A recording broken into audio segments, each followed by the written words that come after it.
Jay Crawford, Adam the Bull, Garrett Bush, Dustin Fox, Jason Lloyd, Tyvis Powell, plus, ba-da-da-da-da, you're loving him, Mikey McNuggets. And so many big names, it would take me hours to say all of their names. The ultimate Cleveland sports show starts now. Booyah! Hey everybody, welcome to the Ultimate Cleveland Sports Show. It's a Tuesday edition. I feel like I haven't been here forever. G. Bush, Tyvis is with us. Yeah. Why do I feel like I haven't seen you forever? It's been a while. I think it's been a week. You took time off? I guess so. I had to do something. I had a doctor's appointment last Thursday, so I had to miss the show. And Mike is back from Italy. I hadn't seen him in a couple of weeks. Anthony's here. Steve is off today. He'll be back tomorrow. As we're getting it all together for football season. Yeah, it's right around the corner here, guys. Training camp start. But how you doing? Besides, are we going back to a 4-man booth for football? Not until September. Okay. Yeah, right, Mike? September? Correct. Yeah, we'll go back to it's always weird getting adjusted to the 4-man group again. How you guys doing? What's going on with you?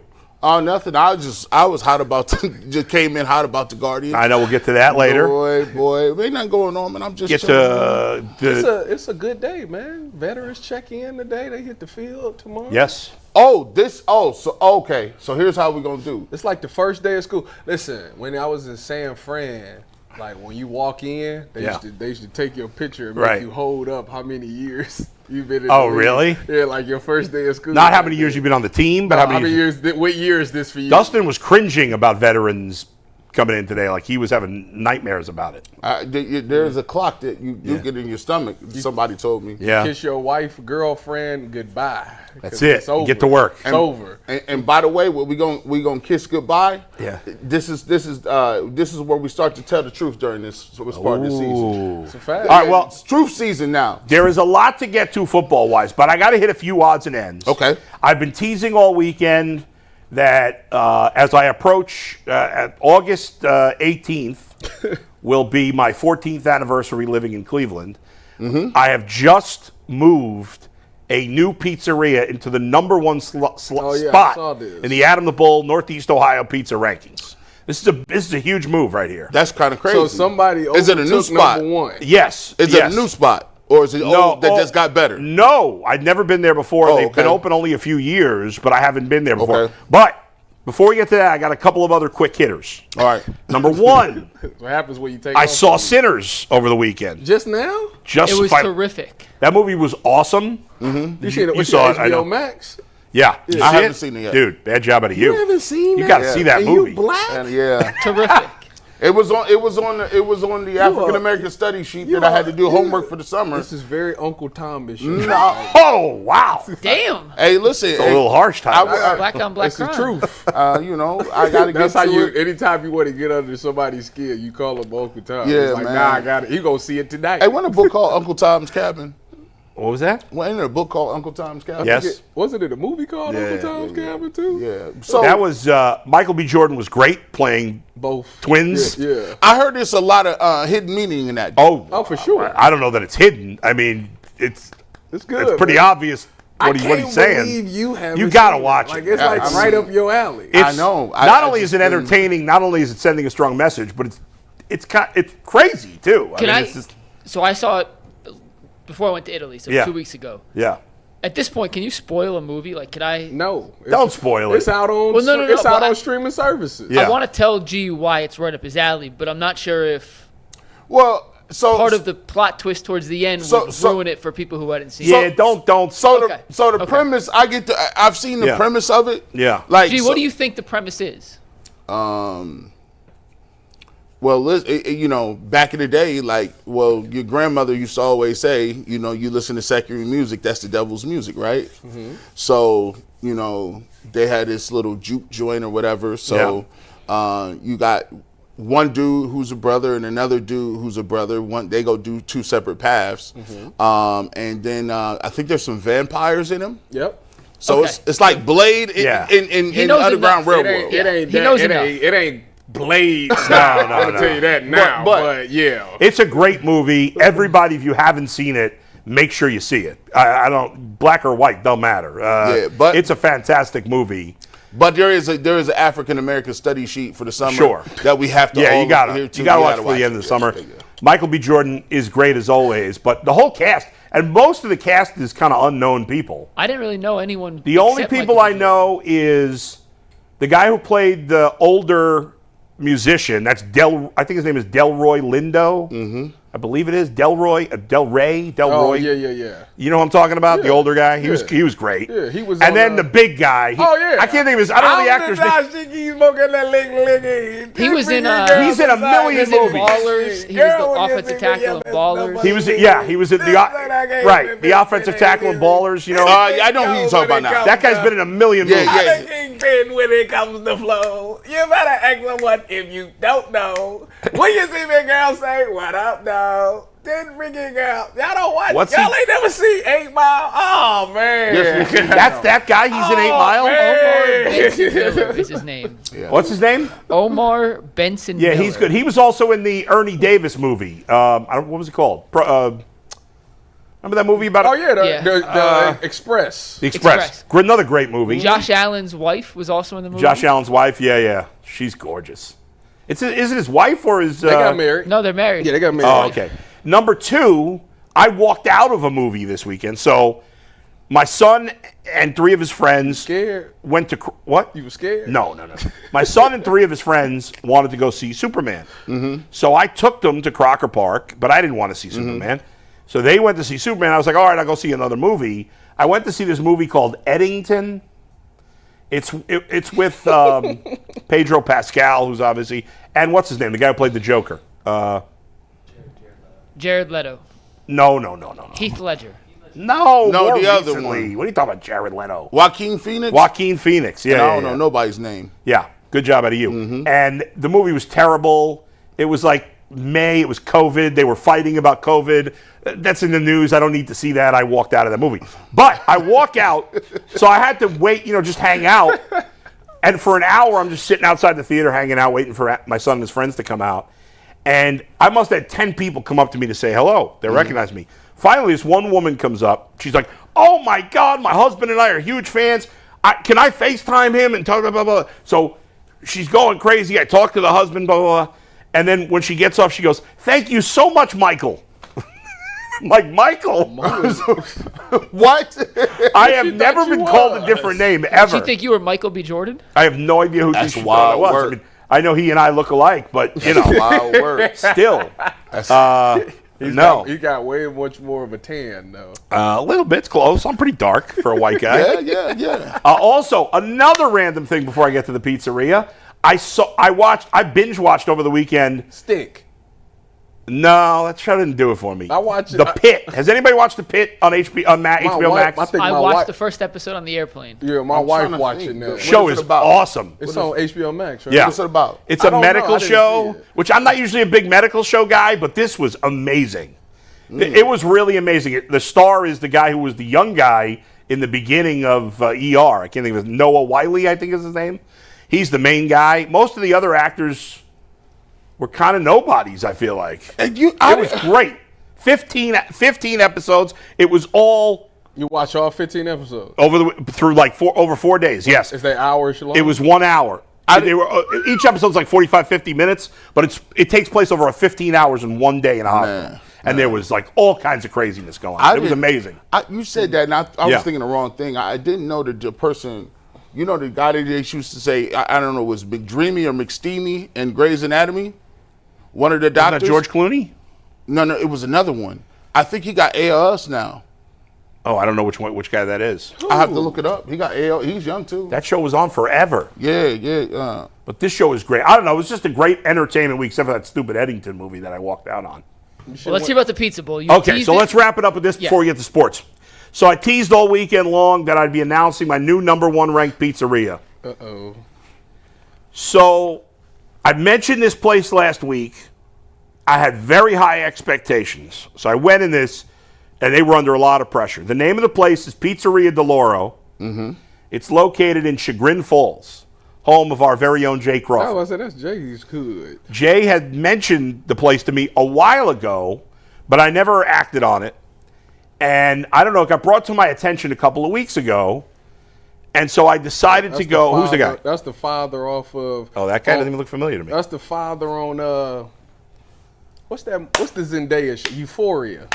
He's the father? Oh, the father. Yeah, oh, God, the one that was doing the. Great show. We need that season back. Yeah. I was like, damn. all right. Ben came back. Go ahead. Not yet. So, I went to Pizzeria DeLauro in Chagrin Falls. The owners are Adam and Tiffany. Met them. Great people. I met Adam. Wait. You go to a pizzeria, the first thing you do is ask for the owner? Well, because I had called. So I had called because I heard about this pizzeria. Okay. And then I called there. They had told somebody that they wanted me to try their pizza because they say I'm critical about pizza, and they thought I would like their pizza. Okay. Mm-hmm. So I call Pizzeria DeLauro, and I'm like, hey, this is, and before I finish my sentence, the owner, Adam, goes, Adam the Bull, I've been waiting for you to call me for 4 years. So I'm like, so we talked on the phone. I said, all right, I'm coming in next Friday. I'm looking forward to it. So because he's, out in Chagrin, we picked up my son that was at camp, sleepaway camp for a few days out east. We pick him up. We go with my wife, my son, his friend, and his friend's mom. We go to Pizzeria DeLauro. Place, great atmosphere, good location. It was very busy. And I walk in there and I could tell right away it was a good place just by the board that they had that listed their pizzas, because it's the same type of board they use in the good New York pizzerias. It's a chalkboard. Yeah, not a chalkboard. It's hard to explain it. I'll have to get you a picture of it. But anyway. I do know exactly what you're talking about. You know what I'm talking about, right? So we ordered a traditional pie, and we ordered what's called a grandma pie. You know what a grandma pizza is? No, what's on it? It's a square. It has nothing to do with what's on it specifically, but it's a square pizza, medium-sized crust, and they call it grandma pizza. And it's just cheese and sauce. No, you can have whatever you want on it. What did you have? We got sausage on it. Okay. They also have Sicilian, which Sicilian pizza I love.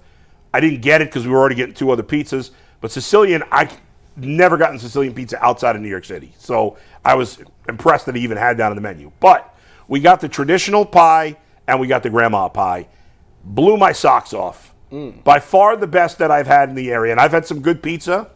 I have 4 or 5 pizzerias that I really like, are really good. What was number one prior to this? I would say either Il Rione.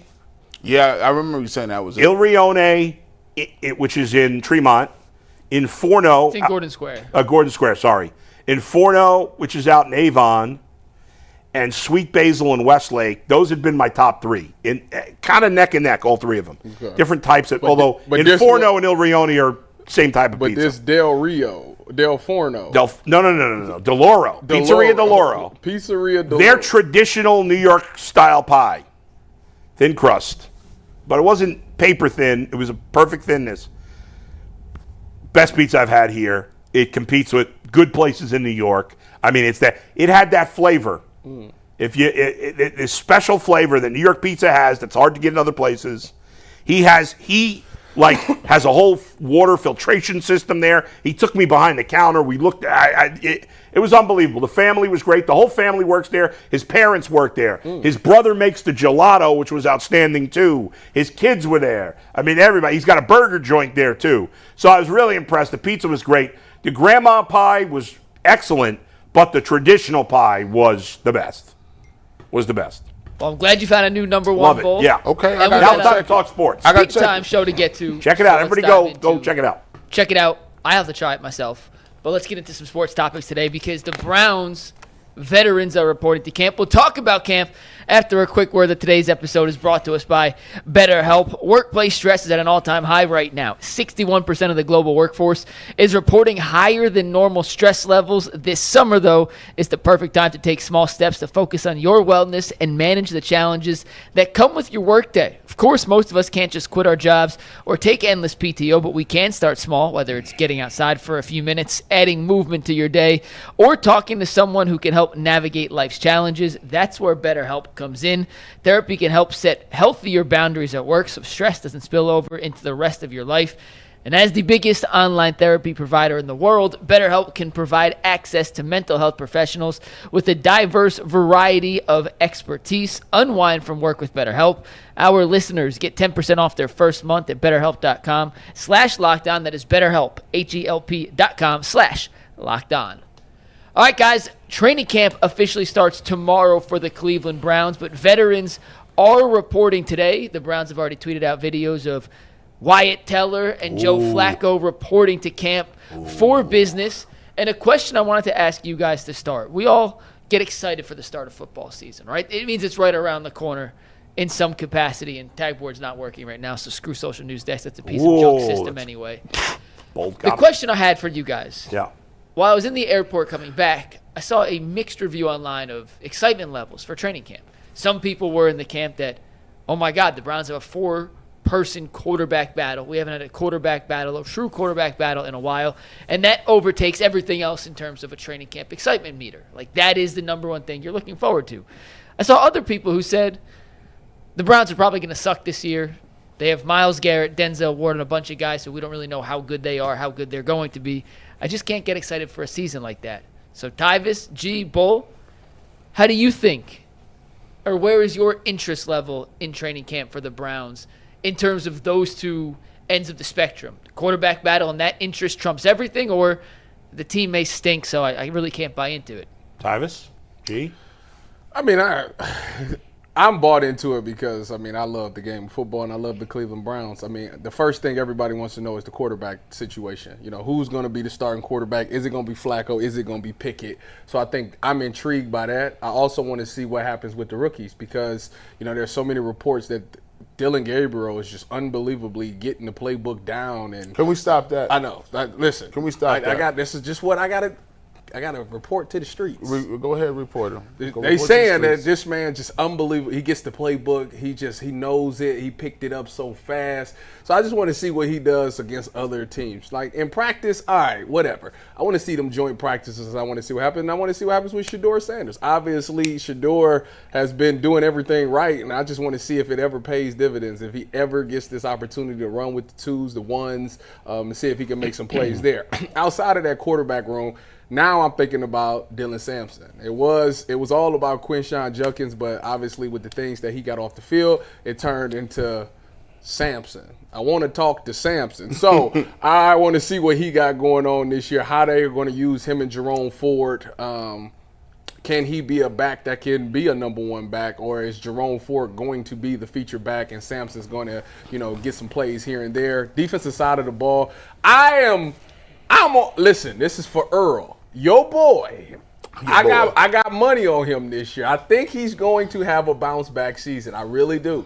You have a good season, you have a bad season, but now it's called bag season. And when you at your bag season, you have no choice but to go out there and put on a good performance. So I'm really interested to see what Martin Emerson does this season, coming off of the rough season that he had last year. And lastly, Carson Schwarzenegger is the last person that I'm looking at because of the simple fact that we don't have JOK, and they drafted him pretty high as a JOK replacement. So I want to see what happens in that linebacker room between him and my boy Jerome Baker. Shout out Jerome Baker, the touchdown maker.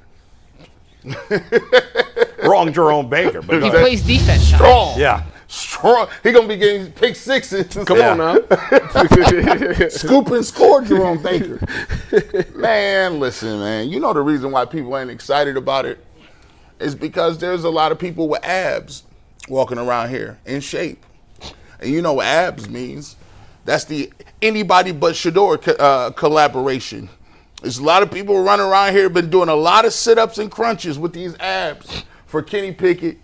Just doing and anybody but anybody but Shedeur in that mix. Now the people that understand what the assignment is and understood what the film work looked like and understood what it is are excited to see what 12 can do. Now let's get to this right. See, now listen, we played nice during the regular season. It's the training camp now. We played nice. We got everybody got their money off. They got their opinions off. But here's what we're gonna do today. We're gonna establish on the show. We're gonna stop pretending Kenny Pickett's good like that. That's what we're gonna just straight up do. No. We're supposed to give him a chance. No, we're gonna stop with all these charity speeches. I keep feeling like this is a humanitarian effect right here. This is a humanitarian lifetime achievement award. But you ask somebody why they believe that Kenny Pickett should be the starting quarterback. They can't give you numbers. They can't give you throws. They can't give you win-loss record. They can't give you no accolades. All they could give you is Matt Canada. How was you starting because Matt Canada was that bad? I don't understand how that works, how that gets down with it, right? So then, now we've decided that Dylan Gabriel is a supercomputer. We done decided Dylan Gabriel, he is a MacBook Pro on 5,000. He understands every play. He speaks 7 languages. He throws the football through a wall. And on top of that, he got more reps than anybody in the world because he won the spelling bee when he was in 6th grade. I'm going to tell you what, man, this is great around here. This is beautiful. Guess what, man? Stop all that. Tomorrow and today, we're going to get an opportunity to see what it is. There's been a lot of random narratives floating around about why Kenny Pickett deserves it. This ain't charity. Kenny Pickett is going to have to get out there and earn his spot just like anybody else is. And one more thing that I'm tired of. I'm not going to sit around and expect the Cleveland Browns should not be operating on nobody's expectation levels. I think we do that way too much. I expect them to be terrible in 3. Listen, that ain't what the job is. If the Browns are expecting to be terrible, maybe they need to look at the front office and the coach and say that they ain't got the right people in charge. If that's what they selling you, because you won 3 games last year. You've been up and down, up and down, up and down, up and down. And I refuse to sit here and cover the Cleveland Browns for 2026. And the best thing we can look forward to is Kevin Stefanski gets to run the plays he likes. That don't do that for me. Kenny Pickett gets another opportunity to start his career. That don't do nothing for me. And we got a number 1 pick possibly next year. That sure as hell don't do nothing for me. It's about this year showing improvement. And guess what? Them dudes gonna have to earn it. We keep writing these dudes into the Hall of Fame. Kev, you're going to have to do something this year. Andrew Barrett, you better hope Dylan Sampson do something. And as far as these quarterbacks go, yeah, I'm not going to keep pretending that Kenny Pickett's the guy because we've been convincing ourselves that for, 4 months now? No. Who is we? Yeah, I think there's like 2 people. Oh, no, you turned it into we. Oh, no. I go. Aditi, 1. She's the only one. Mary Kay, 2. But Mary Kay has said she thinks he's going to be the starter. Not that she thinks he's good. Jason, if you're not good, why are you starting? Jason Lloyd. Because nobody's good. Jason Lloyd. Maybe. We don't see that's you the thing. You think Jason thinks Kenny Pickett is good? No, he said he's starting. No, Jason said that. He said it yesterday. Jason said that Flacco should be the starter, but he believes he thinks the Browns are going to start. That doesn't mean he thinks he's good. But here's the thing. That's fraudulent. But you're accusing people of having narratives. No. You're being a hater of Dylan Gabriel, aren't you? No. I just said he's not a supercomputer. Well, I don't know what he is. I know nothing about Dylan Gabriel. So here's what I'm saying. Here's the thing. But you were hating on him. No, that's not hate. Yes, it was. No, that's not hate. Here's the thing. Gee, I've been called a hater for much less than you just said about Dylan Gabriel. I said, first of all, if you go back to the beginning of time, yeah, I said if Dylan Gabriel come out here and throw the ball and ball out, I'll give him credit for it. Right. The problem is if Shedeur Sanders balls, it's diminished. I just think you got to stop with that. That has nothing to do with the Browns. Why don't it? Because why don't it? Is he getting first team reps? He has not gotten first team. Okay, when they talk about it, don't they say he's on the little small field over there? Right. He's on the opposite of the field. I don't care. You keep. I didn't write that. You keep talking about what fans are saying or what media are saying. That doesn't matter. Do you think the Browns are purposely trying to sabotage Sanders? Hold on, watch this. Yeah. Here's what I think about the Browns. When it comes to everything that they've done in the past, they've been incompetent. That's what I think about them. Okay. And here's the thing. Yeah. I'm not giving them a pass on none of them quarterbacks. I'm not saying you should. So my thing is, why would I give them the benefit of the doubt on the Cleveland Browns to know what a quarterback looks like, and they have done it backwards since the beginning of time? All I'm asking is, do you think they're purposely sabotaging Shedeur Sanders? Here's what I think. If you're going to have a competition, he should be given an opportunity to show what he can do. Agreed. And maybe he will. And if he is not given an opportunity to show what he can do, then you're sitting here like this, like, okay, well, what are we doing here? Because if people are telling me that we are going to be bad, play Kenny Pickett or Joe Flacco for 12 weeks, and we okay with that? Well, who's okay with that? There's nobody okay with that. Who has said? I keep telling you the people that's okay with that. Aditi, Mary Kay, Aditi, and again, Jason Lloyd. Aditi is the only one that thinks Kenny Pickett's good. She's entitled to her opinion, just like we are. No. Mary Kay says Kenny Pickett should have been playing to start too. I don't think she's ever said he's a good player. Maybe she has. Jason certainly hasn't said Kenny Pickett's good. He said, I was on the show with what him. I'm saying is, why are we discussing what other media members are saying? That's irrelevant. It's irrelevant to what's going to happen on the field, or whether or not, maybe you think, excuse me. Jeez, hit the water. Bull is so disgusted He's so at the Shedeur slander that he's having a meltdown. I just think we've spent so much time talking about the media's doing this or everybody's. I just don't think that matters. All that matters is what the Browns are doing. Yes, it does. So here's the thing. I don't believe there's like an anti-Shedeur. Oh, there definitely is. I just don't believe that. You talking about inside the building? Or you talking about with the Browns, or you talking about other places? I'm not saying there's nobody who's anti-Shedeur. I don't think there's this great media contingent. Listen, I will say this. There's probably about there's maybe see, and it's not like people are gonna come out and say he's trash. Let's just keep it real. Let's be honest. We're having an honest conversation. Yeah. But if he throws the ball and he's done well, that was just practice. That was just practice. Don't count. If you say he's looked good, he's throwing the ball. Oh no, that was on the other field. Well, he's looked good with the reps he's given, but he hasn't got first team reps though. There's this level of right, but who's saying that? I just don't know who's saying. If people are saying that, I can give you. I don't know, but I'm not saying that, so I don't know. What are you saying? Like diminishing the Shedeur? The only person that it's only been about 2 or 3 people that we've had on as guests. Yeah. That I feel has ever like downplayed Shedeur. Aditi did it. But I don't even think she did that. Yes, she did. She said we need to stop talking about what somebody in a T-shirt did against guys that's going to be going to the factory to work out. Isn't that true? That's a fact. But isn't that true? But it's also diminishing it too. Be clear. I want to say it. The clip is there. People got to stand on business. Yeah. Mary Kay said, listen, he better be with Shiloh learning the playbook. I didn't hear that. But, okay, if you're saying it, that's fine. Listen. No, it's not fine. Okay. No. What I'm saying is, do you think Mary Kay is really anti-Shedeur Sanders? Do you really believe that? I can only go on what you said. It's not my job to get inside your head and tell you what it is. So if she's heard that he doesn't know the playbook. Here's what I'm saying to you, though. Here's the very fine line with this. Yeah.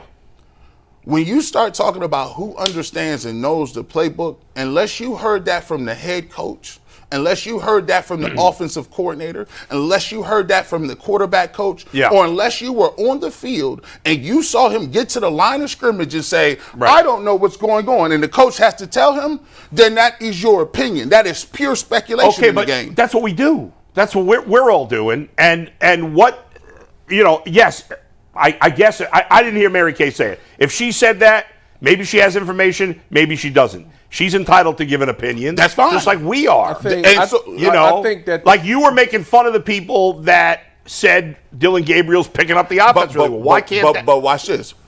I'm not saying, here's what I'm saying. Yeah. But the difference is this. I said, I stand on, guess what?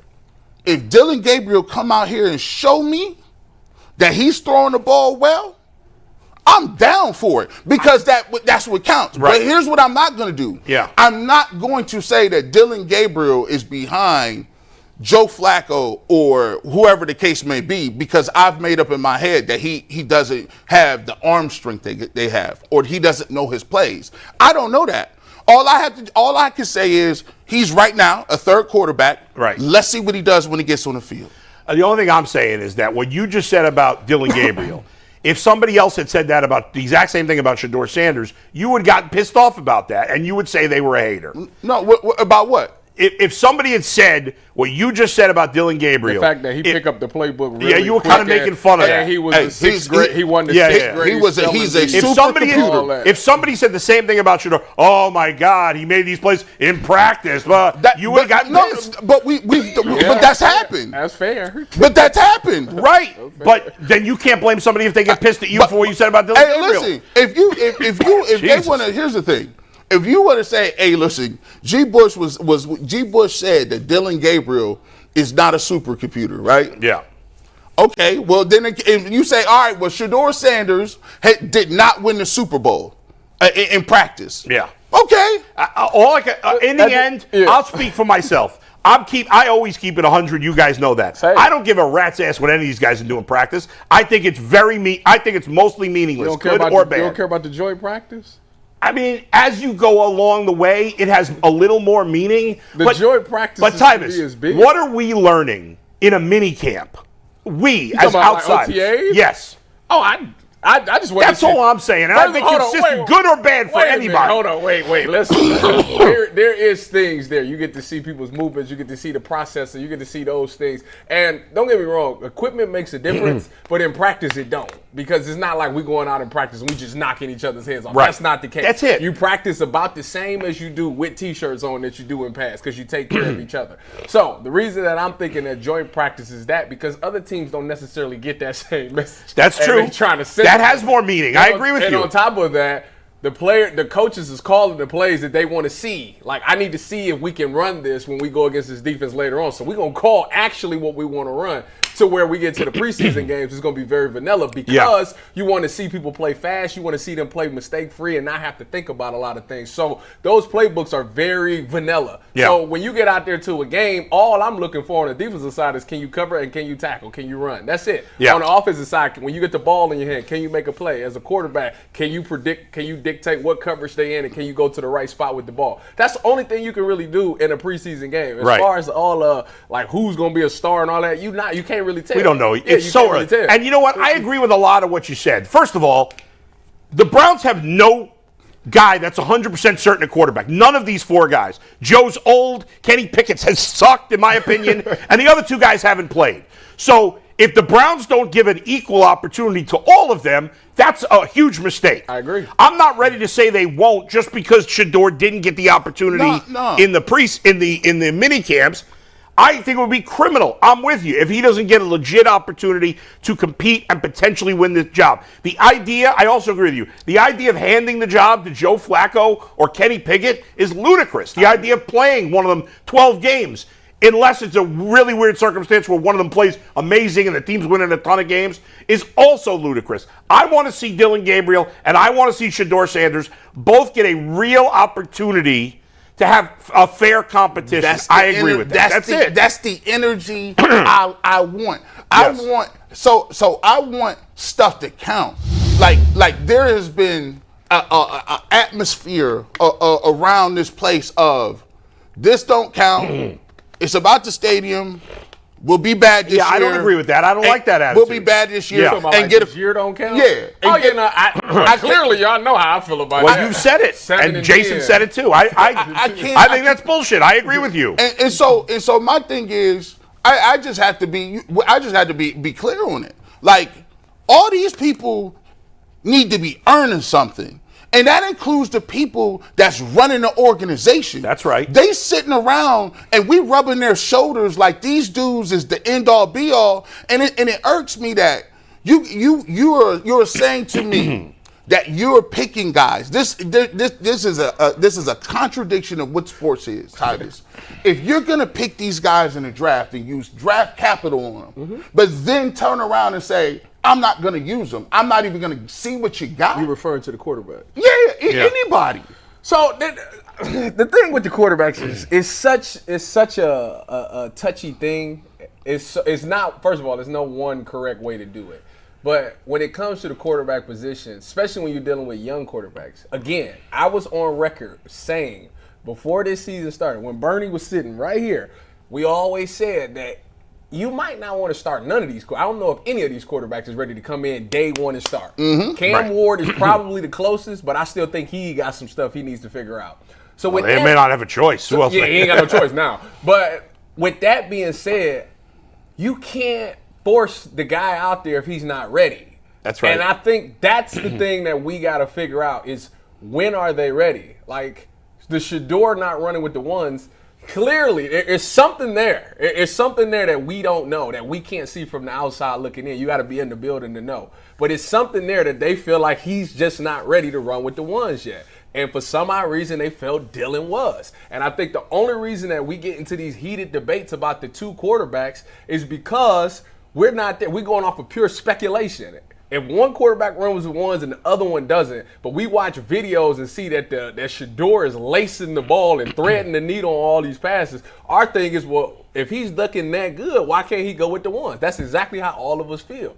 And we automatically assume, okay, it must be a playbook thing. But we really don't know. Nobody know. Unless G. Bush is right. Unless you, Kevin, or the OC, or the quarterback, because we don't know what the situation is. So that is fair to say. But I'm not about to sit here and say, oh, we need to see them week 1 or week 2. No, we need to see them when they're ready to go in. Because if you send them in too early, you're going to have a Bryce Young situation where it was a waste of time. Yes. You're going to get a false narrative for the quarterback. Then you're going to rush to a decision that neither one of these guys is it. And you're going to force yourself to go get another quarterback. Now you wasted 2 draft picks on 2 quarterbacks that you could have had that probably could potentially be good. But you already going to skip over them for next year's quarterback. So that's why, to me, this whole thing is very delicate. And I'm trying to just let it just play out. I'm trying to trust Kevin Stefanski's and their judgment on this for once. You know what's funny? We've been talking about this for 20 some odd minutes. 22 minutes.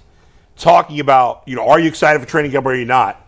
We haven't once mentioned their first draft pick, Mason Graham. The most underappreciated top 5. Well, I don't know appreciated. I don't know if he deserves to be appreciated. We'll see. But unappreciated in terms of like the hype leading into. There's no talk about him at all. First of all, you never even got to your whole answer to this. I did. We stopped his Bush went on his rant. And we interjected. But what is your answer, real quick? So, real quick, one last thing I want to say is the one media agenda that I do. G didn't even really bring. Well, you did a little bit, but the one agenda that does bother me is that some in Browns media and certainly in the national media, every time we speak to a national media member, Kevin Stefanski gets a pass always.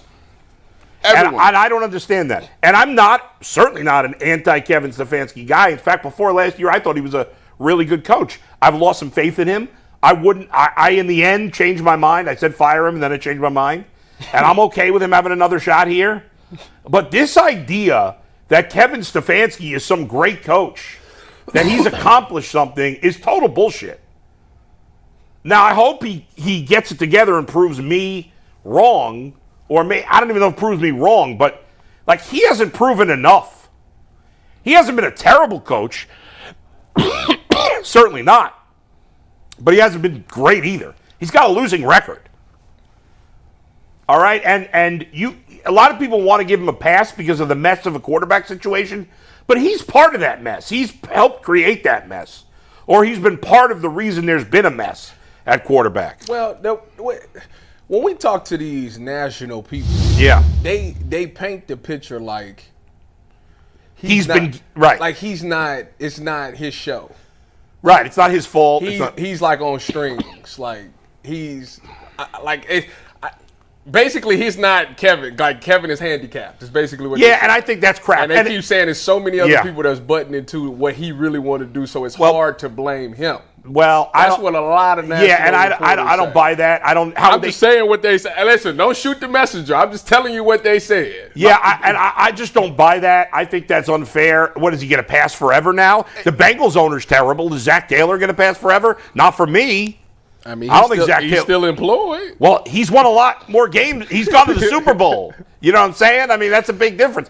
I personally, going to the Super Bowl gets you like 2 extra years. I personally don't think Zach Taylor's a very good coach. I would replace him, but the Bengals are cheap. They're not going to do that. So, but like, if you ask any national media member, they'll tell you Kevin Stefanski's better than Zach Taylor. Right. And maybe he is, but what are we basing that on? What they'll say was give Kevin Stefanski Joe Burrow and see what happens. But I get that. That's fair.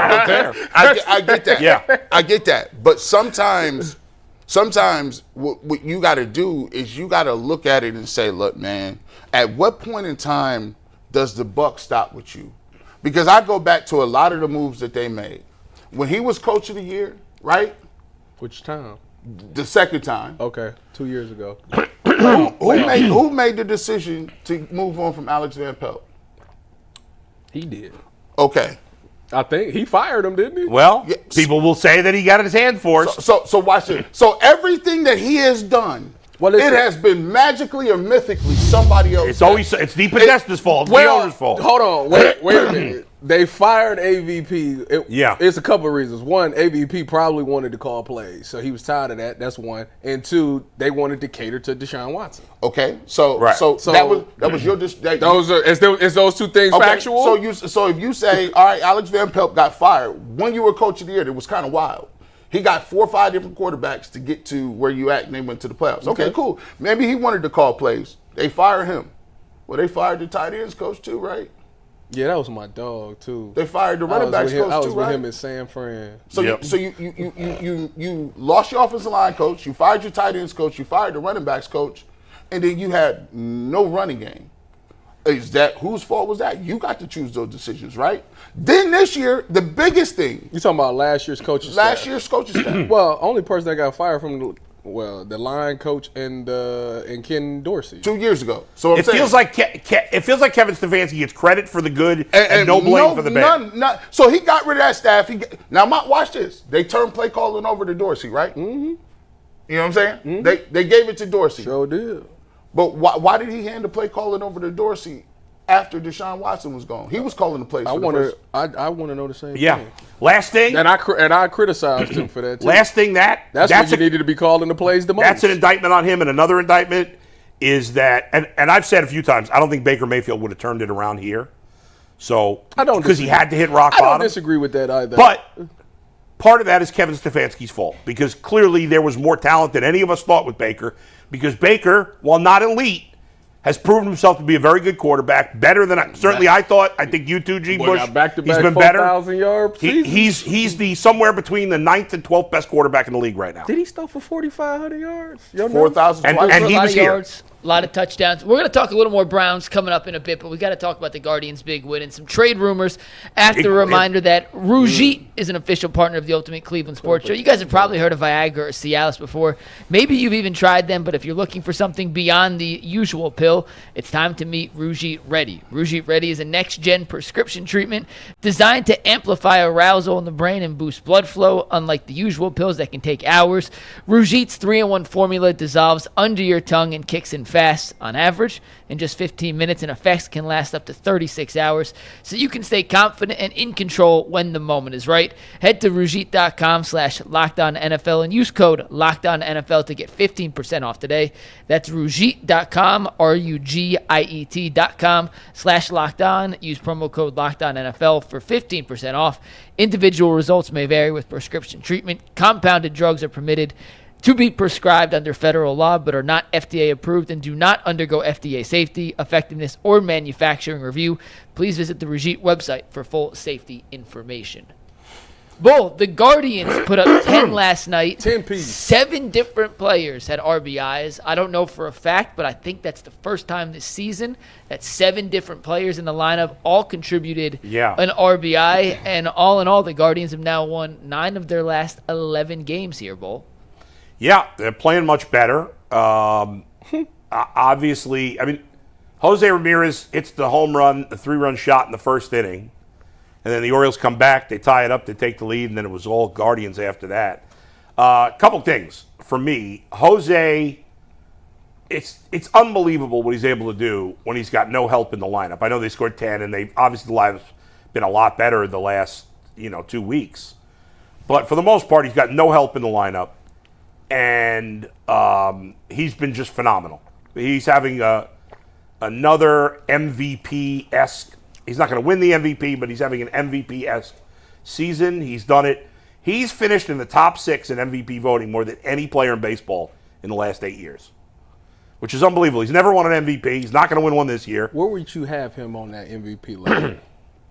Right now, I'd have to look at some of the other players. Cal first. Cal Raleigh and Aaron Judge would be 1 and 2. Okay. I'm trying to think if there's somebody else I'd have ahead of him. I don't know nobody really. Nobody comes to mind. In the American League? Yeah. No, he's probably third right now. He's third. Yeah, I don't think it's really close. He's third. Yeah. So he's had a magnificent season. I haven't had a chance to talk about this on the air because I haven't been on this show since last week. By the way, anybody that was, and I'm not sure if anybody on our show did this, Mike, I don't know if it happened yesterday or what happened maybe Thursday when I wasn't here. No, it couldn't have been Thursday because we didn't know till Friday. Anybody that criticized Steven Kwan over the weekend, you're an idiot. I mean, that was the stupidest thing I ever saw. What was they criticizing him? They got mad because he go ahead. So basically, he played an All-Star game, came back, got a shot, and then he had to sit out because of his hand in the shot. Wrist or something like that, yeah. So he got the shot on Wednesday instead of Tuesday. So in theory, I guess he could have been back Sunday, one day. You're telling, and by the way, like, he didn't know how long it was going to take after the shot for sure. Yeah. So there was a chance he was going to play as early as Friday. So you're going to tell me you're going to crap on this guy who, besides Jose, is the only short thing in this lineup because he missed one game? He earned the right. People were criticizing Jose last week for not playing in the All-Star game. Now you're going to criticize Steven Kwan for playing in the All-Star game? This man, we always get pissed that players don't respect the fans, don't respect the game. This guy has total imposter syndrome. He doesn't think he's that good. He is so honored to be at the All-Star game. They purposely put him, if you noticed, they put him in the game later than a lot of the other guys because they wanted him only to have one at bat because the wrist was a little iffy. Mm-hmm. But because the American League came back and tied the game, he ended up getting that second at bat late in the game. And so he was only planning on getting one at bat. It was a couple of innings. Somebody called me a hypocrite because I criticized Jared Allen. Jared Allen playing 82 regular season games versus Steven Kwan playing 3-4 innings in an All-Star game is a ridiculous. Is not the same thing. And to criticize Steven Kwan when there's a million things to legitimately criticize the Guardians for is stupid. And there are people saying he's arrogant, he's selfish. You're an idiot. You don't know what you're talking. I saw fans saying this on Twitter about Steven Kwan. Yes, he's arrogant. There were a lot selfish. of people. Oh, y'all don't know up in their feelings that Steven Kwan missed the first couple games. I mean, it was insane. This is wild to me because I've never quite understood this. Most fans, will always operate under the assumption that they will side with management. It's over nuts players. to me. At any time. Yeah. And this is going down in the backdrop of the fact that Steven Kwan will never be paid by this organization. He will never sign a long-term deal of this organization, and even they know it. Even ChatGPT knows it. Which shouldn't be an issue because he's not going to get crazy money. They should be able to sign it. But you're right about management versus players, but this situation is not even management versus players. The Guardians management's not annoyed at him for playing in the All-Star game. We're going to get to the Steven Kwan trade rumors in 1 second. Before we pivot into there, real quick on yesterday's game. Yeah. I know it's one game, 9 of their last 10. Yeah. They scored 10. Oh, yeah. When Baltimore tied it up, I was like, oh, no. Here we go again. But the response from the Guardians, I just want to touch on that real quick. The response to not cave to Baltimore's response, the counterpunch, Tyvis. Well, I thought was pretty impressive. Not only counterpunch, but the Baltimore took the lead. And then Well, the good news about it is last week, Bull, it was me, G, and Jason. So I don't think Mikey wasn't here and Bull wasn't here. But we did, the topic was who needed to step it up post All-Star break. Yeah. And the 3 players I picked was Rocchio, Manzardo, and Naylor. And you go look at this game, Naylor homered, Manzardo homered, and Rocchio had I think he had an RBI. Mm-hmm. So it's crazy that those 3 they watched the show, obviously. No doubt. They 1,000% they should if they're smart. Tune into the show. I put them on the hot seat, and they responded. It's crazy how good this lineup could be when everybody does what they're capable of doing. No, the lineup is not good. It can't be good. Yes, no, stop it. They hitting homers. Stop it. Nah. It can be good for 2 weeks. Nah. The Rockies can be good for 2 weeks. Their lineup too. Trading camp. Y'all need to stop. We tell the truth for training camp day. So Come on. Now, so if they Now, hit man, like this, now let me tell you something else. Then we can't win and all the games. G said to me before. Go ahead. No, go ahead. No. Yeah. This is a perfect example. Yeah. You called Kyle Manzardo out, right? I did. Guess what? He showed up, left-hand back. Yesterday, 2 for 3. Yeah. Just hit a home run. Yeah. I believe in the 6th inning, right? I don't remember what inning it was. remember what inning it was. But yeah, he was about right. Yeah. Early, comes back up, bases loaded. Yeah. I'm thinking, oh, this is a great opportunity. He's seeing the ball well. Yep. They take him out. They make a pitching change. Yeah. They go with a lefty. Stephen Vogt goes to the bench. David Fry. And brings David Fry. Now, mind you, if David Fry was tearing the cover off left-hand sticks, I would get left-hand pitching. I would get it. But he's like at 167 or something. Manzardo is only at 190, almost 200 against lefties, right? Yeah. But, bro, you had him batting cleanup. You took your cleanup hitter, your young guy, who's seeing the ball better, that you're going to need to get something done down the stretch to play well for you. You take him out once he's hitting the ball well, and you go righty-lefty? For Grant Wolfram, that's the guy who was pitching for Baltimore. Grant Wolf. This is outrageous. This is outrageous. Pinch hitting for Kyle Mann. I don't know what on earth the Guardians are doing. I don't know if this is an organizational decision. I don't know if they're just trying to drive me to drink. Kyle Manzardo is by far the third best offensive player on this team, and he's by far the second best, power / run producing member of this team. He doesn't play against lefties anymore. Technically, it's Big Christmas, but go ahead. This lineup, even with the recent hot streak, stinks. He's got a 748 OPS. That's not amazing, but it's above average. Everybody else on the team, not named Quantum Ramirez, is under 700, which stinks. Man, every time I get fired up, I start coughing. I don't know what's going on. You asked that Sinners. You took a week off. Pinch hitting for Kyle Manzardo in that situation is completely ridiculous. Of course, David Fry made it out, but listen, David Fry's struggling. What? I don't understand. Why does Carlos Santana always have to be in the lineup? What the hell is going on with this team? And I guess I know a lot of people are going to be like, they've won 9 of 11. What are you getting so mad for? Because I know the reality. The reality is they're still under 500. They're not going to the playoffs. This hot streak will end somewhat soon, even though they've been playing bad teams lately. They're still 10 games out. They're not in a good position. They're only 3.5 from the wild card. Yeah, but there's 8 teams in the wild card. And listen, maybe I'll be wrong. Maybe they'll make the wild card. No, there's more. Mike, you left teams out there, right? Or is this? Yeah, so that's the 2 teams tied for the last spot. The first 2 teams out, and then Cleveland, just to show you where you're at. But there are more teams between Texas and Cleveland. Why not in the future when you make this do Texas / blah blah blah / blah blah blah? Because it's not. I think it's useless.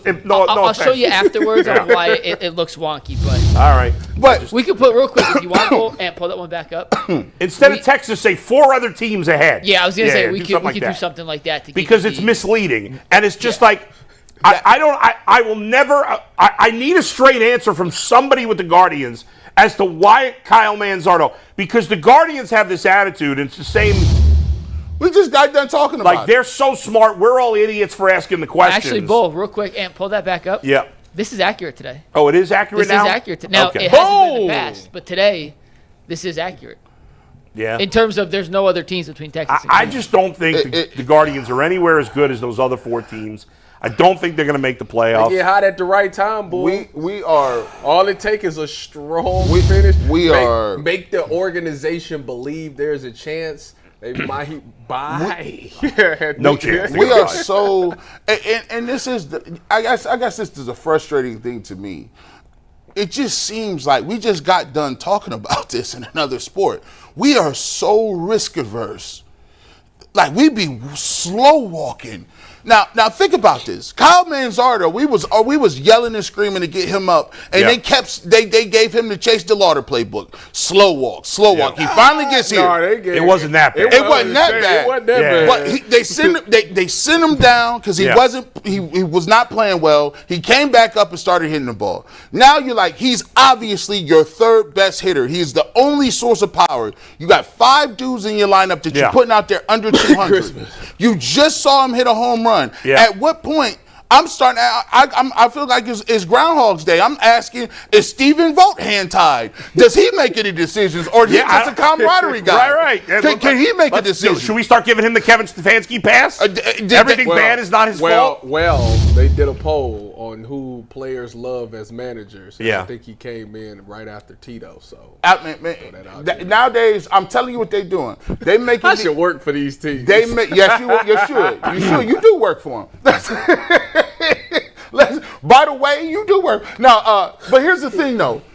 Like, nowadays, it just seems to me, and maybe you get me together on this one. Yeah. Nowadays, back in the day, I believe managers made pitching changes. They may have told you what pitches to throw. They told you when to steal, bunt, run, who I'm going to put in the lineup. It might be a gut feeling. Righty, lefty, I'm going to do it whenever I feel like it. Nowadays, it just feel like these managers is babysitters. It's your job to make people feel good and good when they're going through a streak. There's some truth to that. It depends on the team. It's the analytics. The sheet tells us I don't know that. Yes. It is baffling to me. There's got to be something. But how's Manzardo supposed to get better against lefties? He got off to a great start if you don't play him against lefties. People complain about his defense. Well, of course his defense is going to suck. He never plays first base. Never. He's a young player who's DHing every game. Of course he's not good at first base. So stupid. They've handled him terribly. It's embarrassing. They play these Jonathan Rodriguez and all these guys who can't hit a lick. Yeah, it's tough. Some guy who can hit a little bit is Steven Kwan. We're going to dive in a little more into Steven Kwan after 2 quick reads. Summer sports are in full swing, whether you're all about baseball under the lights, golf on the green, or high-stakes soccer action. FanDuel is the best way to make every game even more exciting. You're already following the action, so why not make it a little more thrilling? With FanDuel, you can get it on the game while your friends are getting sunburnt at the beach. If you're new to FanDuel, new customers can bet $5 and win $150 in bonus bets if their first bet wins. Open up the FanDuel app today or visit FanDuel.com/UCSS to get started. Today's show is also brought to you by Epicor. Every team knows the value of hard work, of taking pride in what you build, in practicing every detail to get the best results, but no one player, no matter how amazing, can do it all alone. Working together makes getting the win easier, and at Epicor, the all-stars are the hardworking manufacturers and distributors who create and deliver the things we all need, from aerospace to electrical to medical devices, from small businesses with big dreams to growing enterprises with global visions. We'll equip you with the right tools to move forward, think ahead, and lead the way, because as the clock ticks down, you need to make the most out of every hardworking minute. Easier doesn't cut corners. Easier finds the lane. Discover your success at easierwithepicor.com. All right, guys. Jeff Passan, Cleveland native, put out his list of the top 50 trade prospects for the upcoming MLB trade deadline, and 3 Guardians made their way into the top 10. Number 1 on the list was Eugenio Suarez, who he put Eugenio. What did I say? Eugenio. What is it? It's Eugenio. Eugenio Suarez, who he put at a 90% chance to get traded at the deadline. The percentage next to these guys' names is the percentage chance, Jeff Passan says, of them actually being dealt. But Steven Kwan, who was not on this list in version 1.0, is now number 2, the second best available trade player on the market potentially, according to ESPN's Jeff Passan. Only a 20% chance to get traded. Clase and Cade Smith also in the top 10, 7 and 9 respectively, with a 20%. We'll talk about Clase and Smith at a later point. We're going to focus on Steven Kwan for this discussion. But 20%, Bull, I want 2 parts of this question. A, is 20% the right percentage chance you think the Guardians could move him? Yeah. And B, should the Guardians even be considering, should they even have a 20% marker next to his name? Should he even be on the list? Or is any conversation about potentially trading Steven Kwan just frankly silly?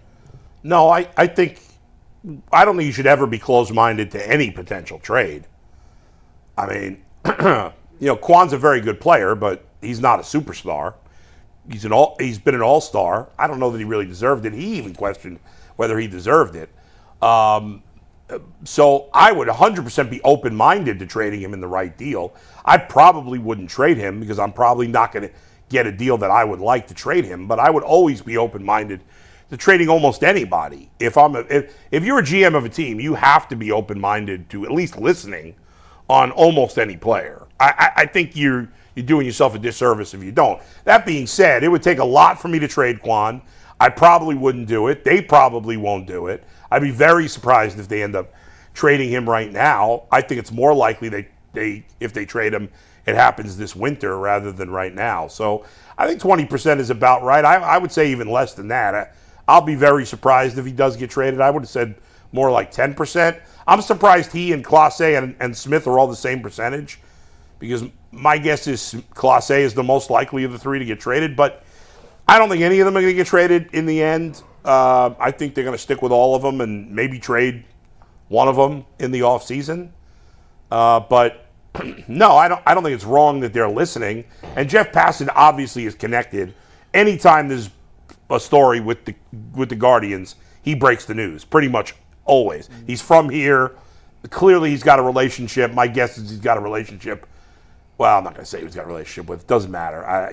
But he know if he's saying 20%, then he's right. Then there's a chance. That's not coming out of nowhere.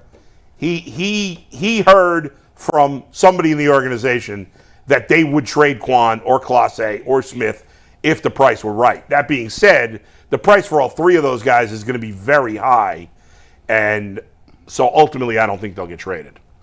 This is a middle ground for me. It's like crazy because it's like, you go back to it and you look at the Guardians as a whole and you look at, the way they do business and the way they operate business. I actually think that the way they operate in business is starting to wear on people. I think it's wearing on. I think it wore on Tito. I think it wore on some of the other guys, Antonetti and Shapiro, and a lot of the other guys that move up and churn off, and it wears on you because you're always, like Tyvis is saying, you always got to be the spin doctor. You're the one getting on these jets going to talk to people about how you got to operate. And man, it's hard ordering a restaurant and you always automatically, the waiter is coming back from the back talking about, hey man, we ain't got that. We got to get that off the list. We didn't order that this week. How you going to run a top five in a 5-star restaurant? You can't do it. So I think Vogt gets a little bit tired of it. And when you have a team where you only got a couple of ball players to start with, and it's like, okay, we got Clase, we got Shane Bieber, we got Kwan, Cade Smith is now on that list. And the only person that we don't talk about is Jose because he signed that lifetime peace treaty. He gave him all the money back. They say, hey, we're going to let Jose sit over here. But everybody else, it's a revolving door. Think about it. It has to be slightly annoying that your best four players are always in a conversation of we need to move this person instead of being like, hey, who's available to bring in to bolster what we got going? Right.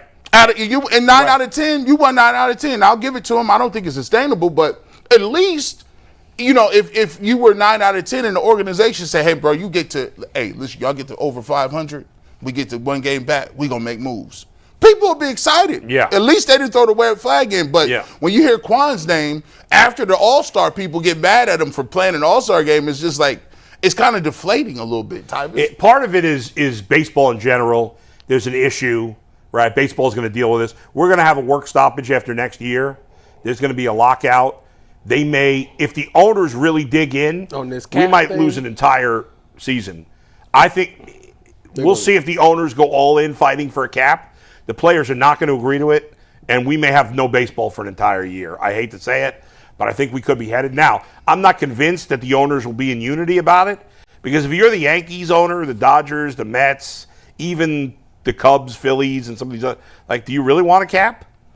Do you want a hard cap? I don't know. The small market teams do, but if you're going to have a cap, you got to have a floor. Mm-hmm. You know, the floor is the bigger issue. I thought that's the biggest part. The floor. That's the biggest hit. Now, part of it is a baseball problem. Part of it is a Dolan problem. Not just him. There's other owners in the league like him. But part of it is him. He will use, and the small market owners use the baseball inequity as an excuse not to spend.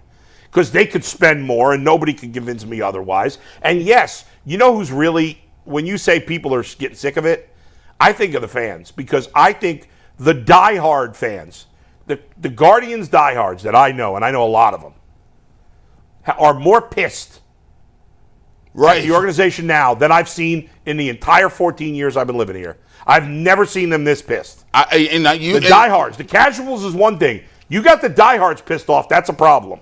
It just wears on you because you never get part of all sports, right? Yeah. The reason why this show is great, and we can sit up here for 25 minutes and argue about which quarterback is going to be, is because we're emotionally charged and invested in it, right? There's a faction of the community that probably feels that each one of these quarterbacks should start, or a faction that believes that Chase DeLauder should be up here. This is the reason. He should be. That's the emotion of what we talk about and why the show is great. But if you think about it, you at least in other sports, you got a runway to grow a feelings for somebody and attachment to him. Yeah. And I came to the conclusion, I said, well, look, they just signed Tanner Bybee. You got Gavin Williams and Bybee. They were really excited about him, right? I said, only one of them I'm going to get some money. So when Bybee signed, that just means Gavin Williams won. Yeah, and you're 100% right, and it's frustrating when you can't rely on guys being here for a long time. It's like, well, you know, I know he wanted to leave, whatever, but Myles Garrett's going to play his whole career here. Right. Nick Chubb, I know he's going somewhere else now, but played all his good years here. But you got a runway of 7-9 years. Yeah. The way the Guardians work, half the time you can't get attached to them because they in the minors for 5 years. That's a fact. Then when they get here, you're like, oh, well, like, because this was last year when Kwan was batting 400 or something. Yeah. And then we're like, you know what, it's a shame. I was sitting here listening to you and Jason talk. He's like, it's a shame, you know, he's going to have to at least hit like, 15, 20 home runs. It's a shame we're not going to have him back and be able to sign him. I said, what you mean you can't sign him? They're like, they're not going to do that. Because y'all keep saying he don't hit home runs like that, so like his numbers is not going to be that crazy. But I don't think he's going to take a discount. My thing with the whole Steven Kwan trade is I wouldn't trade him at the deadline. No, I wouldn't. I would finish this year out, continue to work a contract and see if we could come up with an agreement. And by next year's deadline, if y'all can't come up with nothing, then I would trade him at next year's deadline. But this year, I would keep him. I mean, I'm not about to just get rid of everybody on my team like now. Yeah. Like, especially when they actually are playing good right now. Like that to me is waving the flag. Remember Tito's last year when they was like it was like they was close. They was right there in it, and then at the deadline they it was sold. the right move. I understand it, but they sold at the deadline, and everybody was like, like that's exactly what happened. By the way, part of the thing with Kwan here, and Zach mentioned this during the show yesterday, and he's right. We saw this with Lindor before. I think part of the reason fans are getting mad at Steven Kwan is because we do this with the Guardians players. Yep. When we think the player's going to leave, we start saying he's not as good. Yep. You start backtracking on that. We did it on Lindor. It's human emotion. All of a sudden, everybody was like, well, Josh Naylor's not that good. Listen. Kyrie Irving was okay, but he missed that one time in the finals when he was 15. We start walking that back quick. Like, you get a divorce, bro. You be like, listen, man, you know what? We wasn't even in love like that. Yeah. We was just cool together. I don't. Your sister's Kyrie hotter. was that deal back then. He that deal today.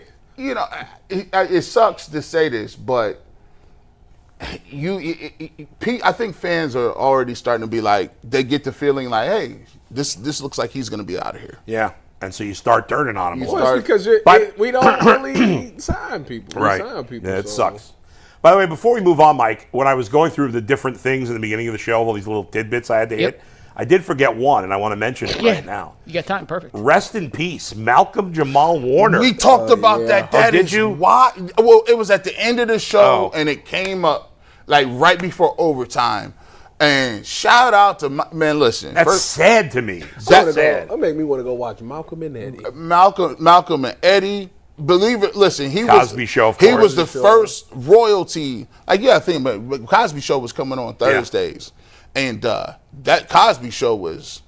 What you mean? That was everything. Like that was the first time you saw like regular black people like doing stuff. Remember, he was like, he's a doctor. Right, and she's a lawyer. Yeah. And then they had a spinoff where all their kids went to historically black colleges. Right. I said, hey, They lived in a nice house. They lived in a nice house, and then the daughter got married to a Navy officer. Right, I remember I that. said, but Theo was the first son. He was the guy, man, and you know that is so wild. I was just thinking about that coming up today. Apparently, he had a swimming accident. Yeah, very sad. Wow. And they showed a video. I saw somebody posted it. He had posted a video. I don't know if he posted it on Instagram or wherever he posted it. A couple days before he died. I seen that. You saw that when he was just he had a flower on his ear. My daughter gave me this. Man, He's like, if you're having a hard time, just show some love or do something lovely for people. It was a really like nice sentiment. Man. And it's very sad. I met him, believe it or not. Really? When I was a kid and he was a kid, because he was like 10 months older than me. Mm-hmm. They filmed the Cosby Show pretty close to my house. There was a small studio in Brooklyn, not too far from where I grew up, and they filmed that. It was mostly soap operas that they filmed at this studio, but they filmed the Cosby Show. And I don't know how, but I got tickets to go be in the audience a couple of times because I don't know if they still do it, but in those days, you know, for sitcoms, you'd have people in the audience. Y'all cats, and I remember after a taping of the show, I went to a pizzeria across the street. And Theo walked in, and he was, the same age as me. Yeah. I probably didn't know at the time. I think he was a big kid. So maybe I thought he was older. And I was like, it was so cool. I went up and talked to him. He was very friendly. And we talked for a couple of minutes. He was really nice. And he was also on a show. He had a small role in a show called Sons of Anarchy that I loved more recently. He was in that. Sam Crow. That was a great show. It got kind of crazy at the last end. couple of years were out of control. It got real soap opera. Once, what's his name? The dad. What's his name? Got the guy's name. Perlman. Dan Perlman, but Clay. Clay was the character. Yeah, Clay. Once he died, the show wasn't as good. But anyway, I loved Malcolm Jamal Warner. He was like that Thursday night lineup. For those who are not old enough, on NBC, it was Cosby Show at 8.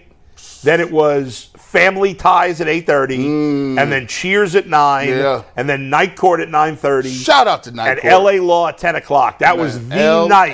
Everybody watched NBC Thursday nights. Yeah, it was. Hey, that was y'all it. are old. We are. Yes, we are slightly. Well, before we move on, Shane Bieber's making a rehab start for the Captains tonight. We'll react to it more in depth tomorrow. It's tough to preview. He's going to pitch, 2 innings? An inning? I pitched 2 innings, I think, in his rehab start at the Arizona complex. So maybe I 3? would think he'd pitch a little more than that tonight. Is it an inning count, a pitch count? What would you expect? It's a pitch. It's a pitch count. But if he's let's say they're saying he could throw 50 pitches, and at the end of 2 innings he's thrown 39, they wouldn't bring him out for another inning. So it's if he's close to that number leading into the end of an inning, but he'll have a minimum. He's not going to be back before the trade deadline. Trade deadline's 9 days? What's today? 22nd? Today's the 23rd. So it's 22nd. Yeah, so it's 9 days to the trade deadline. He'll pitch probably mid-August. Everything goes well, we'll see him in, I'd say, 3-4 weeks. Cool. Well, we'll react to it tomorrow. Right. I wanted to preview it, but what do you? Not much to say. Not much to say. So we'll react to it tomorrow. Wish him Shane good Bieber health. is pitching tonight in Lake County. If you want to go, there's still tickets available. There you Just go go. to Lake County Captains.com nice or ballpark. wherever you find your tickets for Lake County. All right, guys. Next topic brought to us by BetterHelp. Workplace stress is at an all-time high. 61% of the global workforce is reporting higher than normal stress levels this summer, though. It's the perfect time to take small steps towards focusing on your wellness and managing the challenges that come with your workday. Of course, we can't just quit our jobs or take endless PTO, but we can start small, whether it's just getting outside for a few minutes or adding movement to your day. Talking to someone who can help navigate life's challenges. That's where BetterHelp comes in.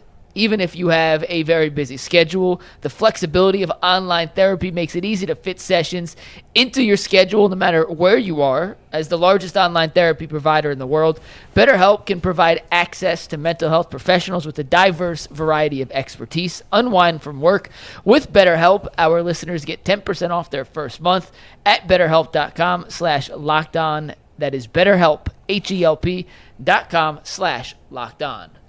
So this is a topic that Earl sent me over and said, hey, I think this would make a good discussion for today's panel. And I said, you know what, Earl?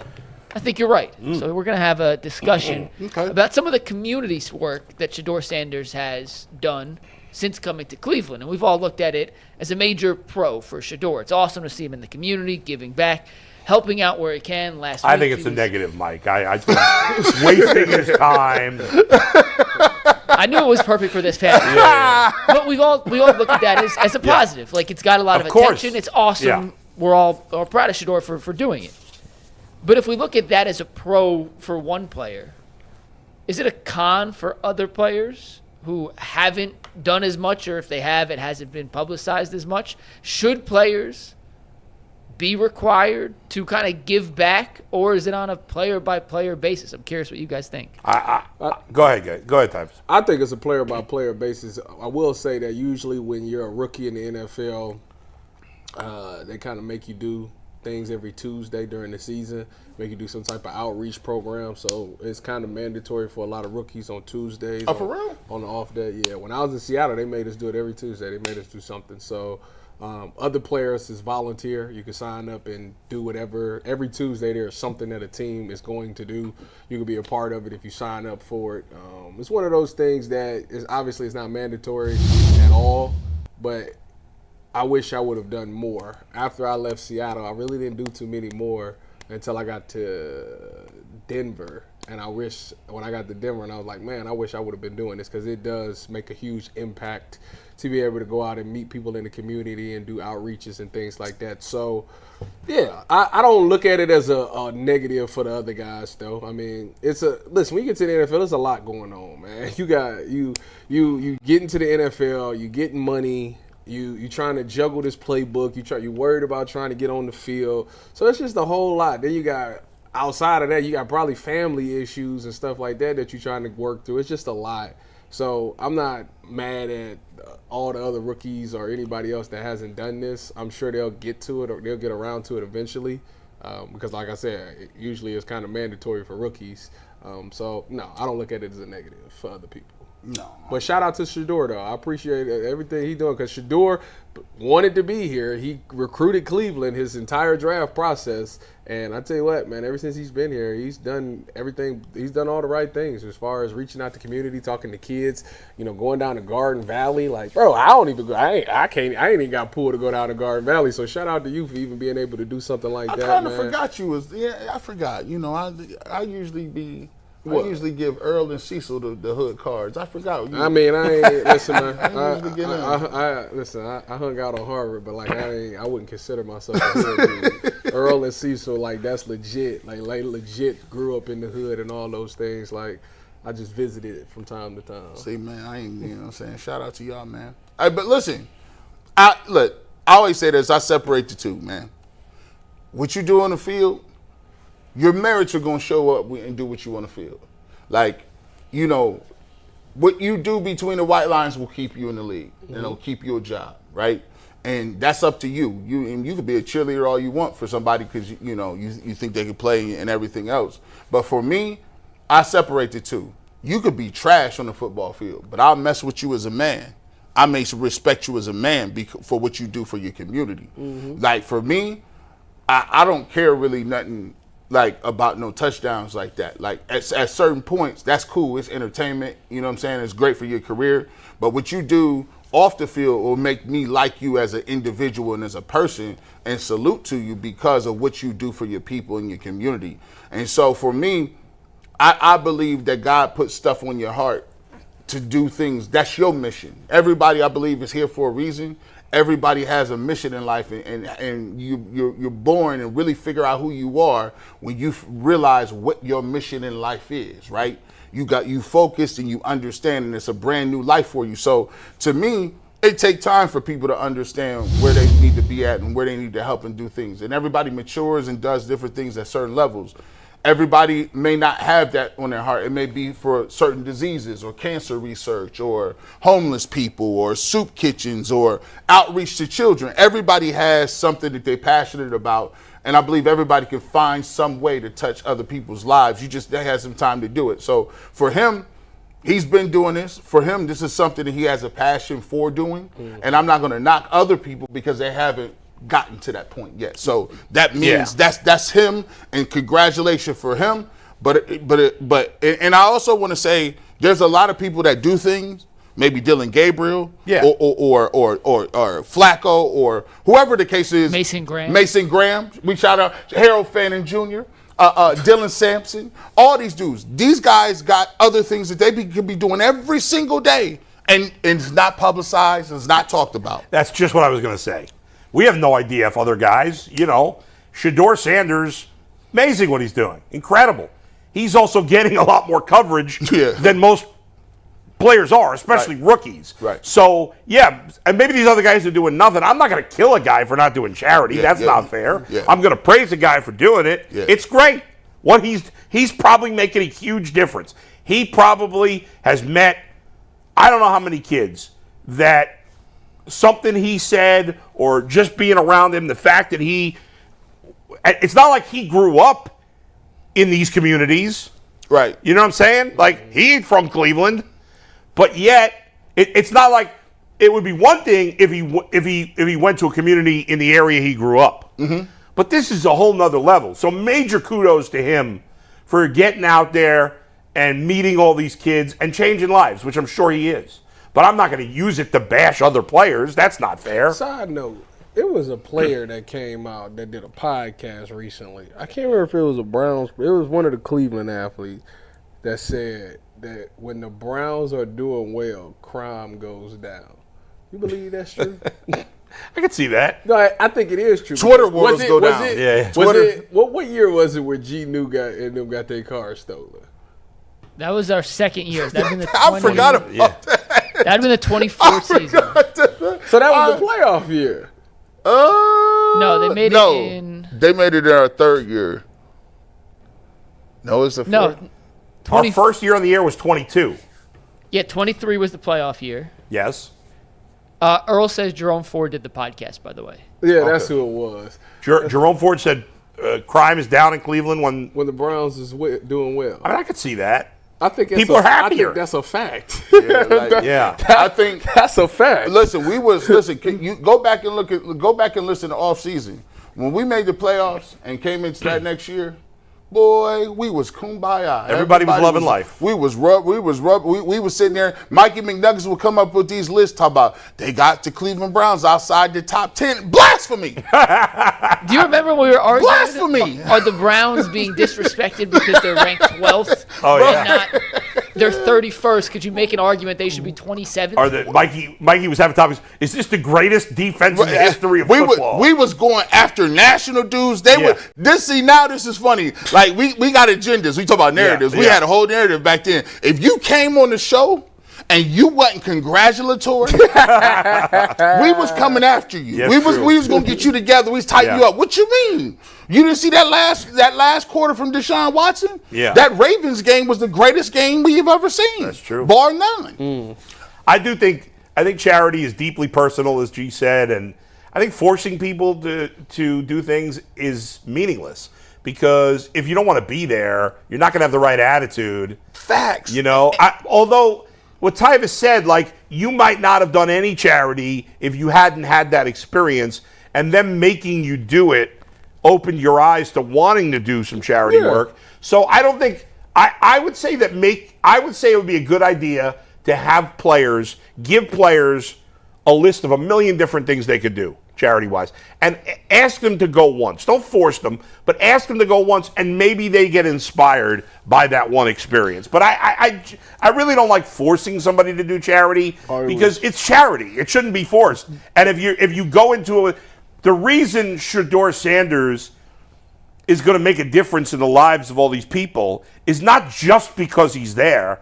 It's because he actually wants to be there and wants to make a difference. Well, I mean, if he was just there because he was forced to be there, then it wouldn't be as impactful. But them outreaches, it's always, it was a lot of attitudes is, it's my day. Yeah, off, right. I gotta go do this. Yeah. But when you get there, it's and you different. See, like that's whatever, true. like the assignments, like feeding the homeless or visiting people in the hospital. Like when you see that, like when how they treat you, like they look at you like you this star, and I'm like, I'm a rookie out here. I'm on special teams. I barely even play. You got a jersey. And it was like this great thing, and like you just had these moments where you beat these people, and it just really changes your life. And it's like, man.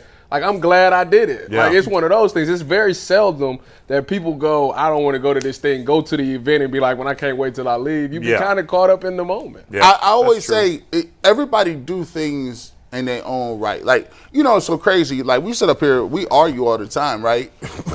About crazy stuff. But just because I may say, I'm going to go, I go to schools all the time, or I go to talk to at-risk youth, or I go to prison systems to talk to people, right? Just because Bull ain't pulling up at jails, don't mean he doing nothing. He's donating his time. Nah, Bull don't do anything. I would go to jails. Nobody invites me to jails. But that's a you problem. They want some white guy in the jail. But but think about that. I'm there like that's an hour. Think about the time commitment you have from running a whole baseball league for youth people. Like, you going to practice, you showing up, you need an umpire, you pulling up, you commissioner, you doing the team. Like that is just as impactful. Even the times me, Jason, Lloyd, Mikey, and we went out to the Y to do knockout, right? So it's everybody in their own right can do something in wherever they at. And guess what? Even if you ain't at that point, you know what you can actually do to be a great community service person? Be a good person. Don't go to jail. Pay your taxes. And then after you get a little bit older, you figure out like, okay, I'm going to expand my horizons. But most of all, just be a good person and do the things that you could do on a daily basis. Unless you're super rich, then of course you don't have to pay taxes. And then if you're not going to pay taxes, you're super rich, cut the check. Yeah. Cut the check. It's a tax write-off. Cut the check. It's a tax write-off. Cut the check. I feel like in this discussion, it comes down to who the player is. Like, some guys are more just inherently wired to do that kind of stuff. Yeah, sure. And some guys aren't. And it's not necessarily a knock on anyone who doesn't. And it is a major plus for people who are. But I want authenticity. Like, there's nothing worse. And I've been in situations where, as a kid, like, you go to these events and you're hoping to see a former player or whatever, and they clearly don't want to be there. And that's a miserable experience for the people who are there. And at that point, it's a waste of time because you're not having that impact that you're hoping to make. So, you know, it's awesome that Shedeur does have a passion for this. He talked about it in the draft lead-up process. He wanted to go to whatever community. He was recruiting Cleveland, but he did it back in Colorado. He had done it at Jackson State.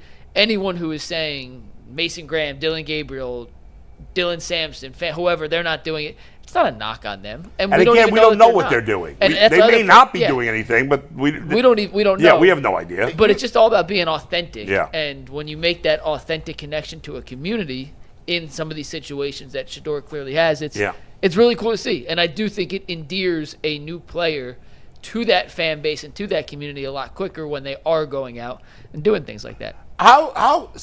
So I always spin this, right? So here's the question I'm worried. Like, all of these guys are Flacco for a lot of people is very charismatic in a very dry way because he at this point he just don't care. He just say what he wants to. Yeah, of course. Right? Like, then you got Dylan Gabriel, right? Dylan Gabriel got fans, bro. Like, let's not get it twisted. There is a growing sentiment of people, and there's a growing base of people that say, yeah, he's a little undersized, but I think he's smart. I think he played for a lot of people, but I think he's a good dude. He's a likable person. He don't say nothing crazy. He ain't acting salty. He gets no attention whatsoever. He drives a van, but people like he's an underdog. I want to see him play. And then obviously Shedeur, you know, it is what it is. He's a superstar. People are attracted to him. I got a question. I want to see, and this is the thing in training camp I want to see. I want to see who is gravitating to these people, Tyvis? Because you know how it starts. The coaches really don't make the decision. It's kind of like the ground swelling of the locker room, because what you need is players to play. You ever see somebody and they be like, man, he came off the bench and they played hard for him. Right. Guys Turn it on. They running to get extra blocks. I want to see which dude. That's why I'm interested when I go to practice to see where's the level of energy, because the charisma that they show is going to have to translate in who's going to win this matchup. It could be split. It could be split. You could see where the young players are around Shedeur and the veteran players are like, I want Joe. Yeah. Because I've seen him win here. And you know what? That's going to be the greatest thing in the world, because to me, this is the most excited I've ever in my life been for a preseason football game. Really? Yes. In your life? In my life. Because more excited than seeing Baker for the first time? Yes, because they poured cold water on that one. I can't say that, because the most excited I've been for preseason was when I was in the preseason. So I can't necessarily it's funny. say that. The first question Mike asked earlier was like, where are you at for preseason? I never really answered the specific question. I am excited just because I love football and I can't wait for football to be back. And I do think Browns camp is pretty interesting. And even though I do think the Browns are going to lose a lot of games, you never know. There's always teams every year that when the Browns won 2 years ago, we didn't think they were going to be any good. I still don't think they're going to be any good this year, but you don't know. 7-10. Especially if Shedeur Sanders or Dylan Gabriel end up having a good rookie season. 7-10. You never know. So I'm not going to go into it. This is the thing. We can agree that the Browns were absolute trash last year, right? Yes. Absolutely. Worst you've ever seen them, probably. No. No. Okay. Were you not around for 0-16? 0-16. They won one game in 2 years. Okay, Travis. I took it a little too far. Okay. I think they were 1-39 over a 2-year change stretch. Do you know that a handful of their games was like less than 7 points? Oh, a lot of them. Yeah, but you can say that about a lot of teams, though. I'm just saying, every year it flips. It's like turnovers. It flips. All you got to do is win a couple of those. Boom, 7-10. I think you have to win 4 of those. When you say why you so excited, because look, I get a chance where, guess what? Yeah. For the first time in a long time, nobody is prohibitively the starting quarterback. Before, it was Baker Mayfield. He's the starter. It is what it is. Then it was Deshaun Watson. And then we had placeholders because Deshaun Watson kept going in and out.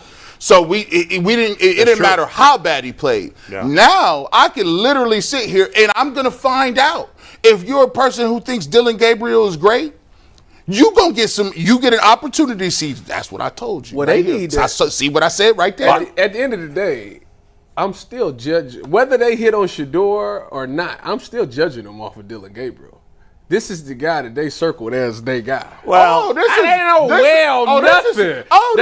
the number 2 pick in the draft. They could have got anybody outside of Cam Ward. Anybody. Okay. And they said to themselves, Dylan Gabriel's our guy. So I'm judging them 1,000%. Well, but if Shedeur ends up being good, then whatever. No, I'm most important. You took that man a round or 2 higher than he was even projected to go because you said he was your guy. So I'm judging them. Their ability to evaluate quarterbacks and look at a quarterback coming out of college, I'm solely doing it off of Dylan Gabriel. By the way, bigger than anything else is the fact that I've won 2 of the 3 Ultimate Cleveland Sports Show Fantasy Football Championships. Who won the other one? Me? I think you. Did you win it? No. You know what's messed up? That's right. I've been in the finals every year, and I keep getting smoked. No, I don't think you were last year. Last year I checked 2 out. out of 3 years. I checked out. Right, I beat you 2 years ago. Yeah. And then then Tyvis beat you last year. Yeah, I don't like 2 that. years ago. I don't like and that. then I won over I don't remember who.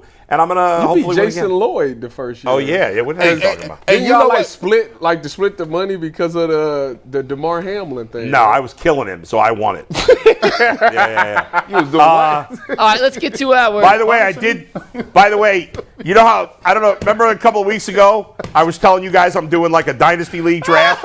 Yes. I drafted Dylan Sampson in the 3rd round of that draft. he's going to get some carries. I know. It's gonna going get to some turn out to be a touches. steal this year. Let's get to our next topic, which is brought to us by Rougit. You guys have probably heard of Viagra or Cialis before. Maybe you've even tried them. But if you're looking for something beyond the usual pill, it's time to meet Rougit Ready.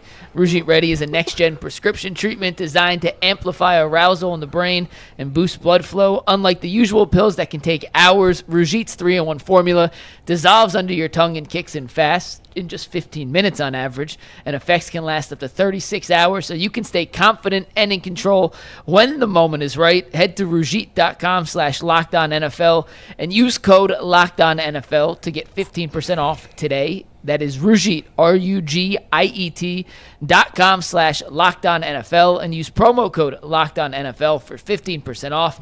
Individual results may vary with the prescription treatment. Compounded drugs are permitted to be prescribed under federal law, but are not FDA approved and do not undergo FDA safety, effectiveness, or manufacturing review. Please review the Rougit website for full safety information. By the way, it was Ron Perlman who played Clay. Yeah. Good call. Go ahead, Mike. All right, we'll talk Cavs for a second here, guys. There was a report out yesterday from Brett Siegel of Clutch Points that married up to some other things that I had heard in terms of the Cavs looking to potentially move on from Dean Wade to get under the second apron of the tax. I hadn't heard any teams that were looking to make a specific deal for Dean Wade, but Jason had talked about it. I had mentioned it. It had been pretty out there by numerous reporters that the Cavs were looking to get under the second apron, and potentially trading Dean Wade was an option to help them accomplish that goal. Brett Siegel of Clutch Points yesterday put out a report saying that Houston made an offer, and this kind of surprised me. This is from Brett Siegel of Clutch Points. Quote, before signing Dorian Finney-Smith in free agency, the Houston Rockets pursued a trade with the Cleveland Cavaliers for forward Dean Wade, sources say. Houston was willing to give Wade a full mid-level exception extension over the next few seasons, the same deal that Finney-Smith ultimately got, if they were able to finalize a trade with Cleveland. So why didn't they trade for him? He went on to say when the Cavaliers declined this trade involving Wade and the Lakers' fallout with Finney-Smith made its rounds across the league, the Rockets quickly moved on to the veteran two-way wing and offered him a 4-year, $52.7 million contract. These trade talks between Cleveland and Houston happened the week between the NBA draft and free agency. Well, who cares now if it didn't happen? I'm going to tell you right now. This caught my eye real quick, Tyvis. Go ahead. Because that means, if this is true, a team was willing to give Dean Wade a full mid-level exception, which is $14-ish million per year. And in this instance, according to Brett Siegel, the Cavaliers reportedly declined an offer for a team that clearly coveted Wade if they were willing to give him a contract similar to Dorian Would it have Finney-Smith. gotten them under the second apron? It depends on what they got back.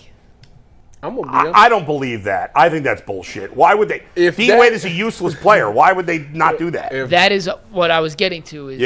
This seems crazy to me if that's not true. The Rockets were willing to give him that much money. Yeah.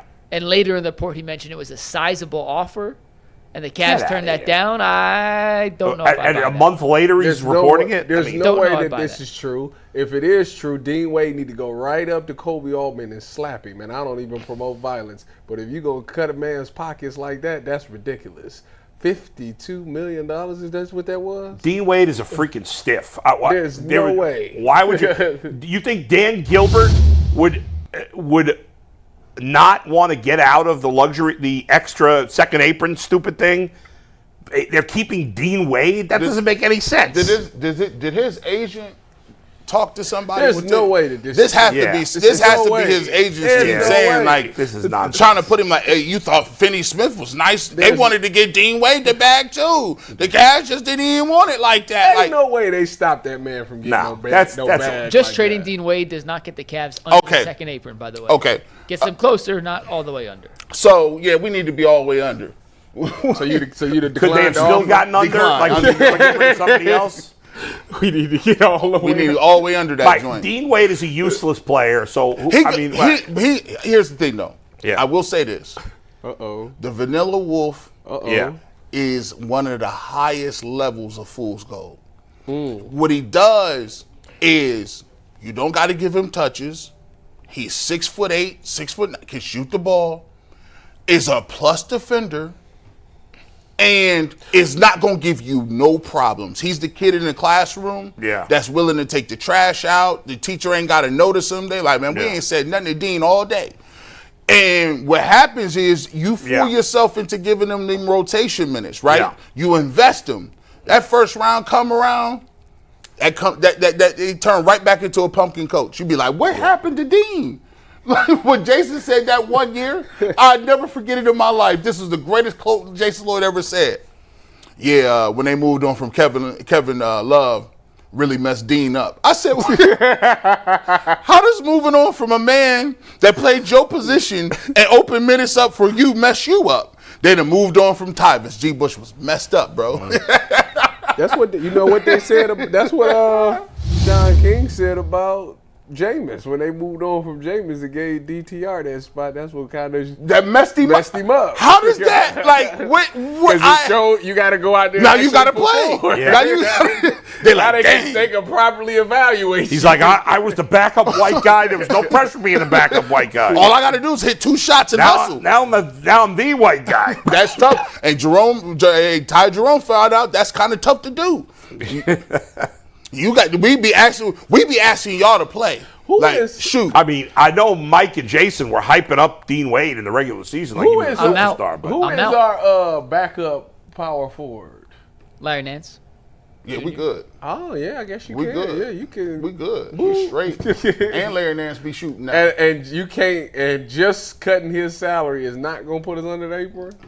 No, the Cavs. I don't care. I mean, do we really? Yes. I only care about that. I don't care how much money Dan Gilbert saves. We only care if it can help them get other players. Yeah, we want them. Otherwise, I don't give a crap if they're above the apron or not. What if they do him and Craig Porter Jr.? Does that take them under the second? Let me look again. I don't believe so. But then you have to re-sign 2 guys, Ty, and no team's just going to take on the money. No. The answer to your question, no. All right. So they riding in the second apron. They ain't that boy. They the only team in the second I don't even think Dean Wade should play at all. I would just, let's play Jalen Tyson. Let's play. I know he's a different position, but let's give some minutes to guys who actually could have potential. I saw an article, but I didn't click on it. It said that Kenny had a heart-to-heart with Jalen Tyson or something. You know something about that, Big Nuggets? I saw Real Cavs fan tweet out a little snippet of an article, but I don't know what article that is from. I'd be shocked if Jalen Tyson doesn't get real minutes this year, though. I'm just saying. I would genuinely be shocked if he does not get a legitimate chance to prove he's an NBA caliber rotation guy. Oh, by the way, you know how we talked about like fans crapping on players the second they're gone from here? Yeah. Everybody talked about. I know, and we all know he was terrible in the Pacers series. But man, everybody loved Ty Jerome. The second he was gone, Lonzo Ball all of a sudden's a superstar. By the way. If before that series, before that Pacers series, if you would have asked every Cavs fan, would you trade Ty Jerome for Lonzo Ball? 0 would say yes.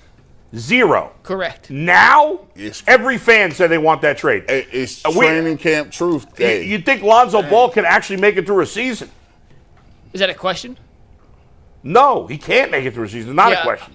I was going to say there's a lot of proof that says he probably will not make it through the entire season. And according to McNuggets, they went to Victor Oladipo's workout. You know what I'm saying? And he ain't played in how many years? 5? Man, that guy was like a superstar for 1 season. He has the greatest 90-game peak ever to have nothing before and nothing after. I mean, he was serviceable before. I don't know. He's been hurt. I mean, I'll put here. Isn't he trying to make a comeback? Yeah. The Cavs were at his workout. What? Yeah. He had a. How old was he? He ain't signing for nothing but the vet minimum. So I'd rather have him than Dean Wade. I know they don't play the same position, but Dean Wade's just a bum. really done with him. Dean Wade is not terrible, but in the playoffs, you just can't trust him. Like in the regular season, he's in the playoffs. I told you, cannot trust him whatsoever. He's high level. He'll go to Lifetime Fitness and drop 55 points on something. Oh no, he'll go to Rucker and ball. Did you see that video of Scalabrini going down there? Oh yeah, listen. Against what's his name? I forget his name. I know that guy who talks a lot of trash and fouls everybody. So I know Dylan Brooks. No, he's an old grandpa dude in Harlem who always plays. He plays. He's a famous guy down there. Yeah, he backs people down. He fouls the crap out of them, but it's street ball in New York, so you can't call fouls.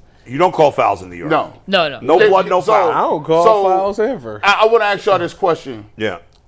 Former professional athletes, like at their sport, baseball, basketball, football. Yeah. Which one of those groups of people are the most dominant against civilians? Wait, out of what? So, like, out of 3 sports, like Baseball. Oh, it's baseball. Yeah. like, well, I don't know. Like Myles Garrett against civilians. it's. would, But I just saw at a golf outing. Yeah. It's the closest in basketball, G, because most people could. if you can make a shot, you might be able to score some points. Like, Yeah. I know you, and the reason it sparked this, I know y'all seen this on Reels or Twitter or whatever. Yeah. They was at a golf outing, and I think it was Vince Carter. Yeah. They were shooting the ball, so Vince Carter pulled up like from the grass in this like basketball hoop. Yeah, he's talking about they had like Steph Curry in them. It was Vince Carter. He pulled up and made it. Then it was Grant Hill. They gave the ball to him, and he made the same shot. Yeah. Then it was Ray Allen, and he made the same shot. But this is like from 30 feet away, one try after each other. And I was like, people don't understand how crazy basketball players are. But like the thing is, You ain't touching no baseball. I'm gonna tell you that hitting now. a baseball You is ain't the hardest thing to do. Yeah, you're right. You ain't touching that Yeah. baseball. I saw they were interviewing. You know how they have the celebrity softball game before the All-Star game? Yeah. They were interviewing this one guy. I never heard of him. I don't know who he is. And they were asking him, like, how many hits do you think you could get off a major league pitcher if you got 100 at bats? He's like, about 30. I'm like, are you out of your mind? That's 30. You couldn't get any. He gets signed today. Okay, hold on. I might be lying. Yeah. If they said no, this is facts.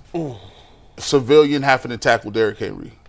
No. Yeah, Derrick Henry would put people into comas. You die. I guess if you were like You would die. You would die. There's a chance of death. well, most people. I guess there's some people maybe. Like if you're a bodybuilder or something, maybe. Like if you put a woman at the plate and she just can't hit a fastball, that's great. Or if she but can't shoot, you're not going to die. she would literally touch the gates of heaven.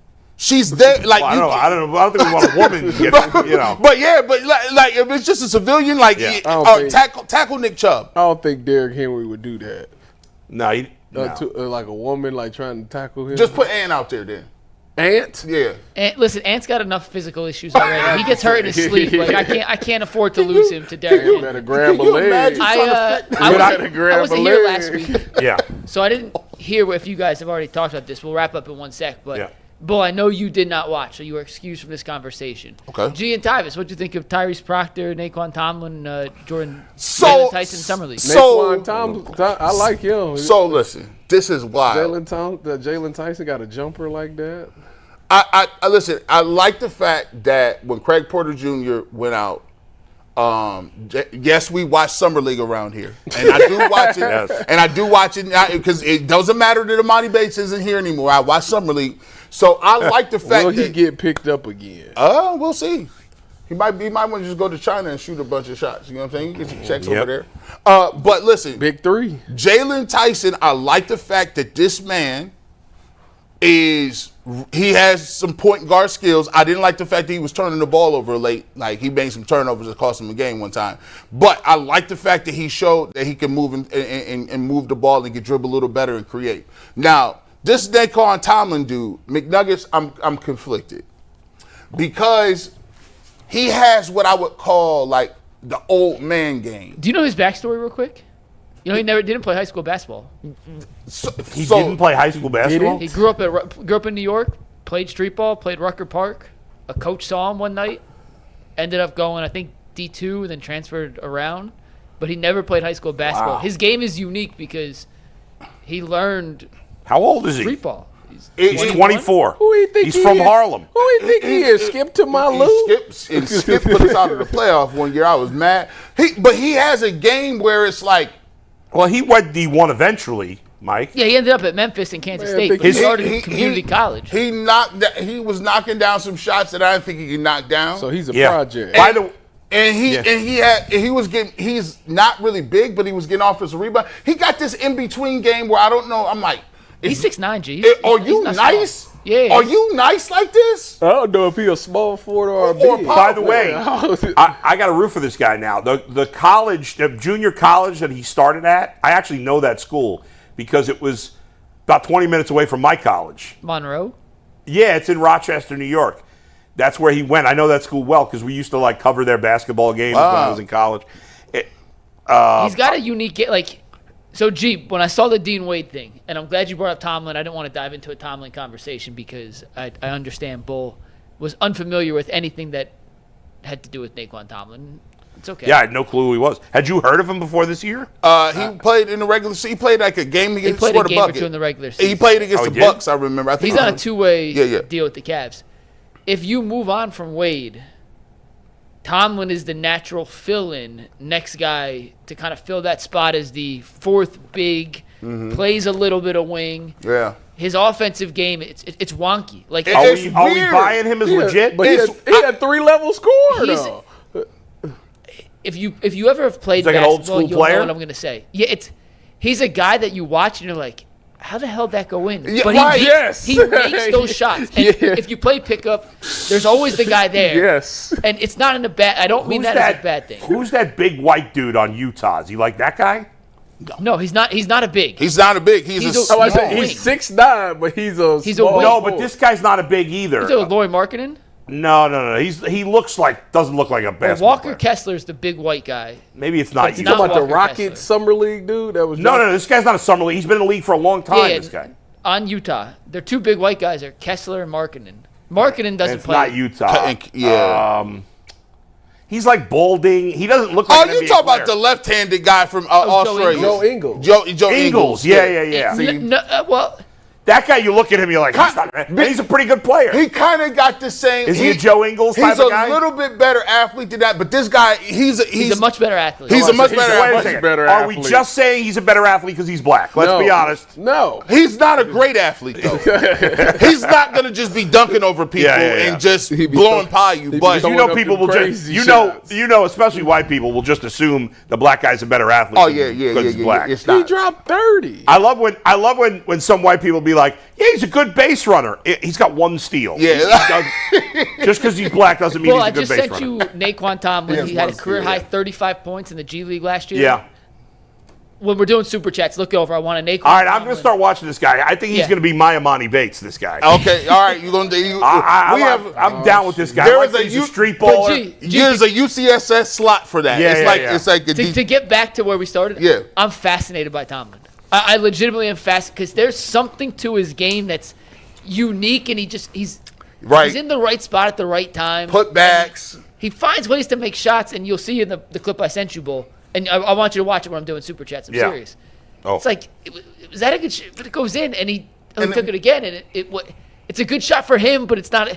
Where'd you send me a I'm clip? An intrigued. email? I emailed to him. Yeah, Oh. emailed to you. Intrigued by his offensive skill. Yes, and he's a good rebounder. I mean, he just has one of those things where it's a knack. He knows where the ball is.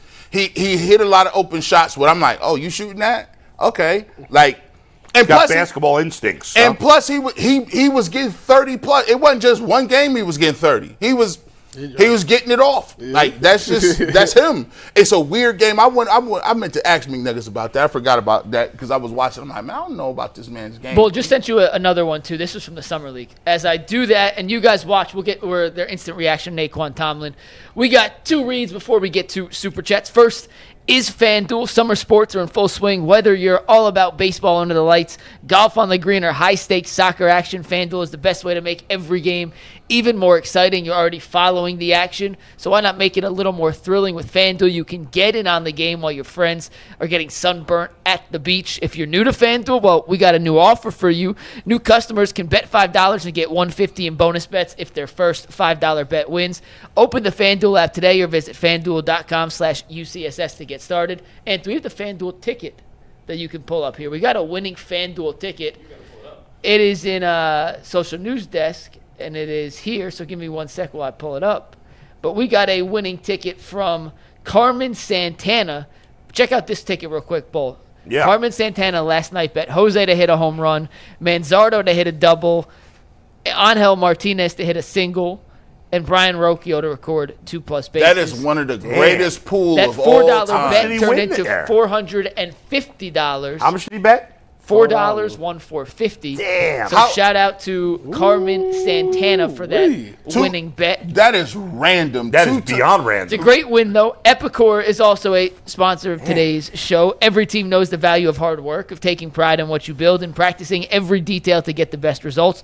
But no one player, no matter how amazing, can do it all alone. Working together makes getting the win easier at Epicor. The all-stars are the hardworking manufacturers and distributors who create and deliver the things we all need, from aerospace to electrical to medical devices, from small businesses with big dreams to growing enterprises with global visions. We'll equip you with the right tools to move forward, think ahead, and lead the way, because as the clock ticks down, you need to make the most out of every hardworking minute.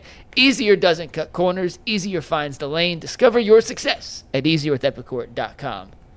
All right, super chats for today's show. First one is from James Mace Jr., who says, Godfather Pizza is the best pizza in Ohio by far. Bull, are you familiar with Godfather Pizza? Isn't that a chain? I'm unfamiliar. Never heard of him. Never heard of Godfather Pizza. I've heard about them before. Kyle Benner says, regarding the bias towards Kenny Pickett, Browns Daily mentions his win-loss record and fourth quarter comebacks a lot. I wonder if they're trying to bump up his stock to eventually trade him. That's Browns Daily is just a commercial for the Browns. I mean, it's Hey.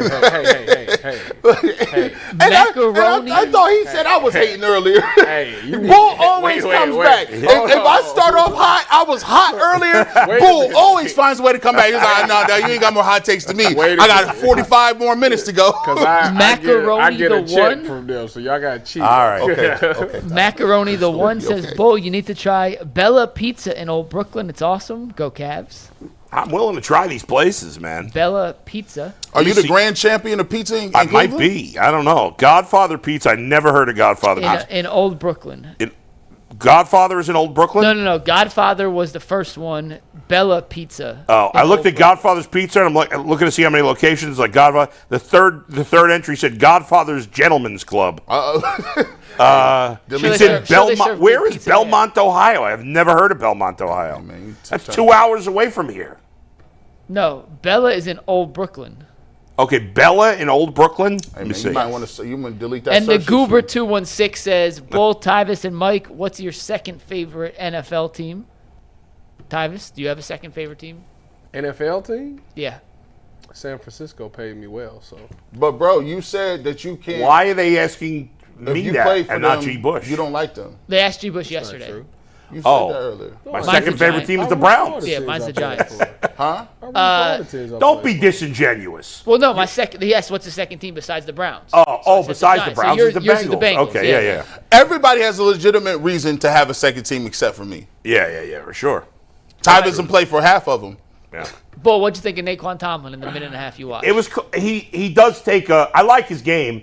It reminds me like he reminds me of like some really good Division III basketball players. Just the way he moves, it's like some old school basketball. Yeah, it's and his weird. shots. There's a lot of his shots are ugly looking, but they were going down. I don't know. I like him. I'm on board. You're in. I need you to become a number one Naquan Tomlin stand. He'll become my guy. I like that. I'll check out. Let me see this Pizza Bella. Pizza Bella. It's in Canton. They said Old Brooklyn. Old Brooklyn. Bella Pizza, Old Brooklyn. Bella Pizza. All right, here we go. I got to see the. It's bad TV. Sorry, guys. Well, we got a minute left, so it's okay. We're not gonna do a topic in a minute, so. Yeah, Bella Pizza. All right, here we go. Memphis Avenue. That's it. Old Brooklyn. It's right by Anthony. You could get pizza and then go hang out. with On Memphis, Anthony? Yeah, I live over off Ridge. He lives off Ridge. Kansas, yeah. You may not want to say that to everyone. They'll come stalk you. Nah, this is not. They'll come It stop. might be fine. Looking at the pizza, it's not my cup of tea. I doubt I would. It may be fine. I'll try it just to be fair. Shout But out I can tell by the style of pizza whether I'm going to like it usually or not. Shout out to my people. You know, I've been on my walking program around my crib. Yeah? People been honking and pulling Yeah. up there. It's like, G. Bush, is that you? You look like you've lost some weight. Yeah, I've been throwing up 3 times a day. Oh, man. No, I'm playing with you. No, G was in the gym yesterday. I was in the gym. I was just joking. I Yeah. tried to. But shout out for the encouragement. People be like That's waving awesome. and saying hi, yo. Yeah, that if you see me walking, Yeah, that is me. That is me. Yeah. By the way, before I got here, I had went to Taco Bell. I got that AM Crunch Wrap. Yeah. It is good. It's so bad for you, but it's so delicious. Are you still running Tyvis? You get the jalapeno sauce on there? I there? got on my Peloton yesterday, absolutely. I just got on my Peloton yesterday. Okay. I've been back on my Peloton stuff lately. Could you tackle Derrick Henry right now? Yeah, I just worked out. Remember, I just did the camp with the kids on. Listen, I real quick. Y'all know I ain't really did nothing football related since 21, since the day I got cut from the CFL because it really scarred me.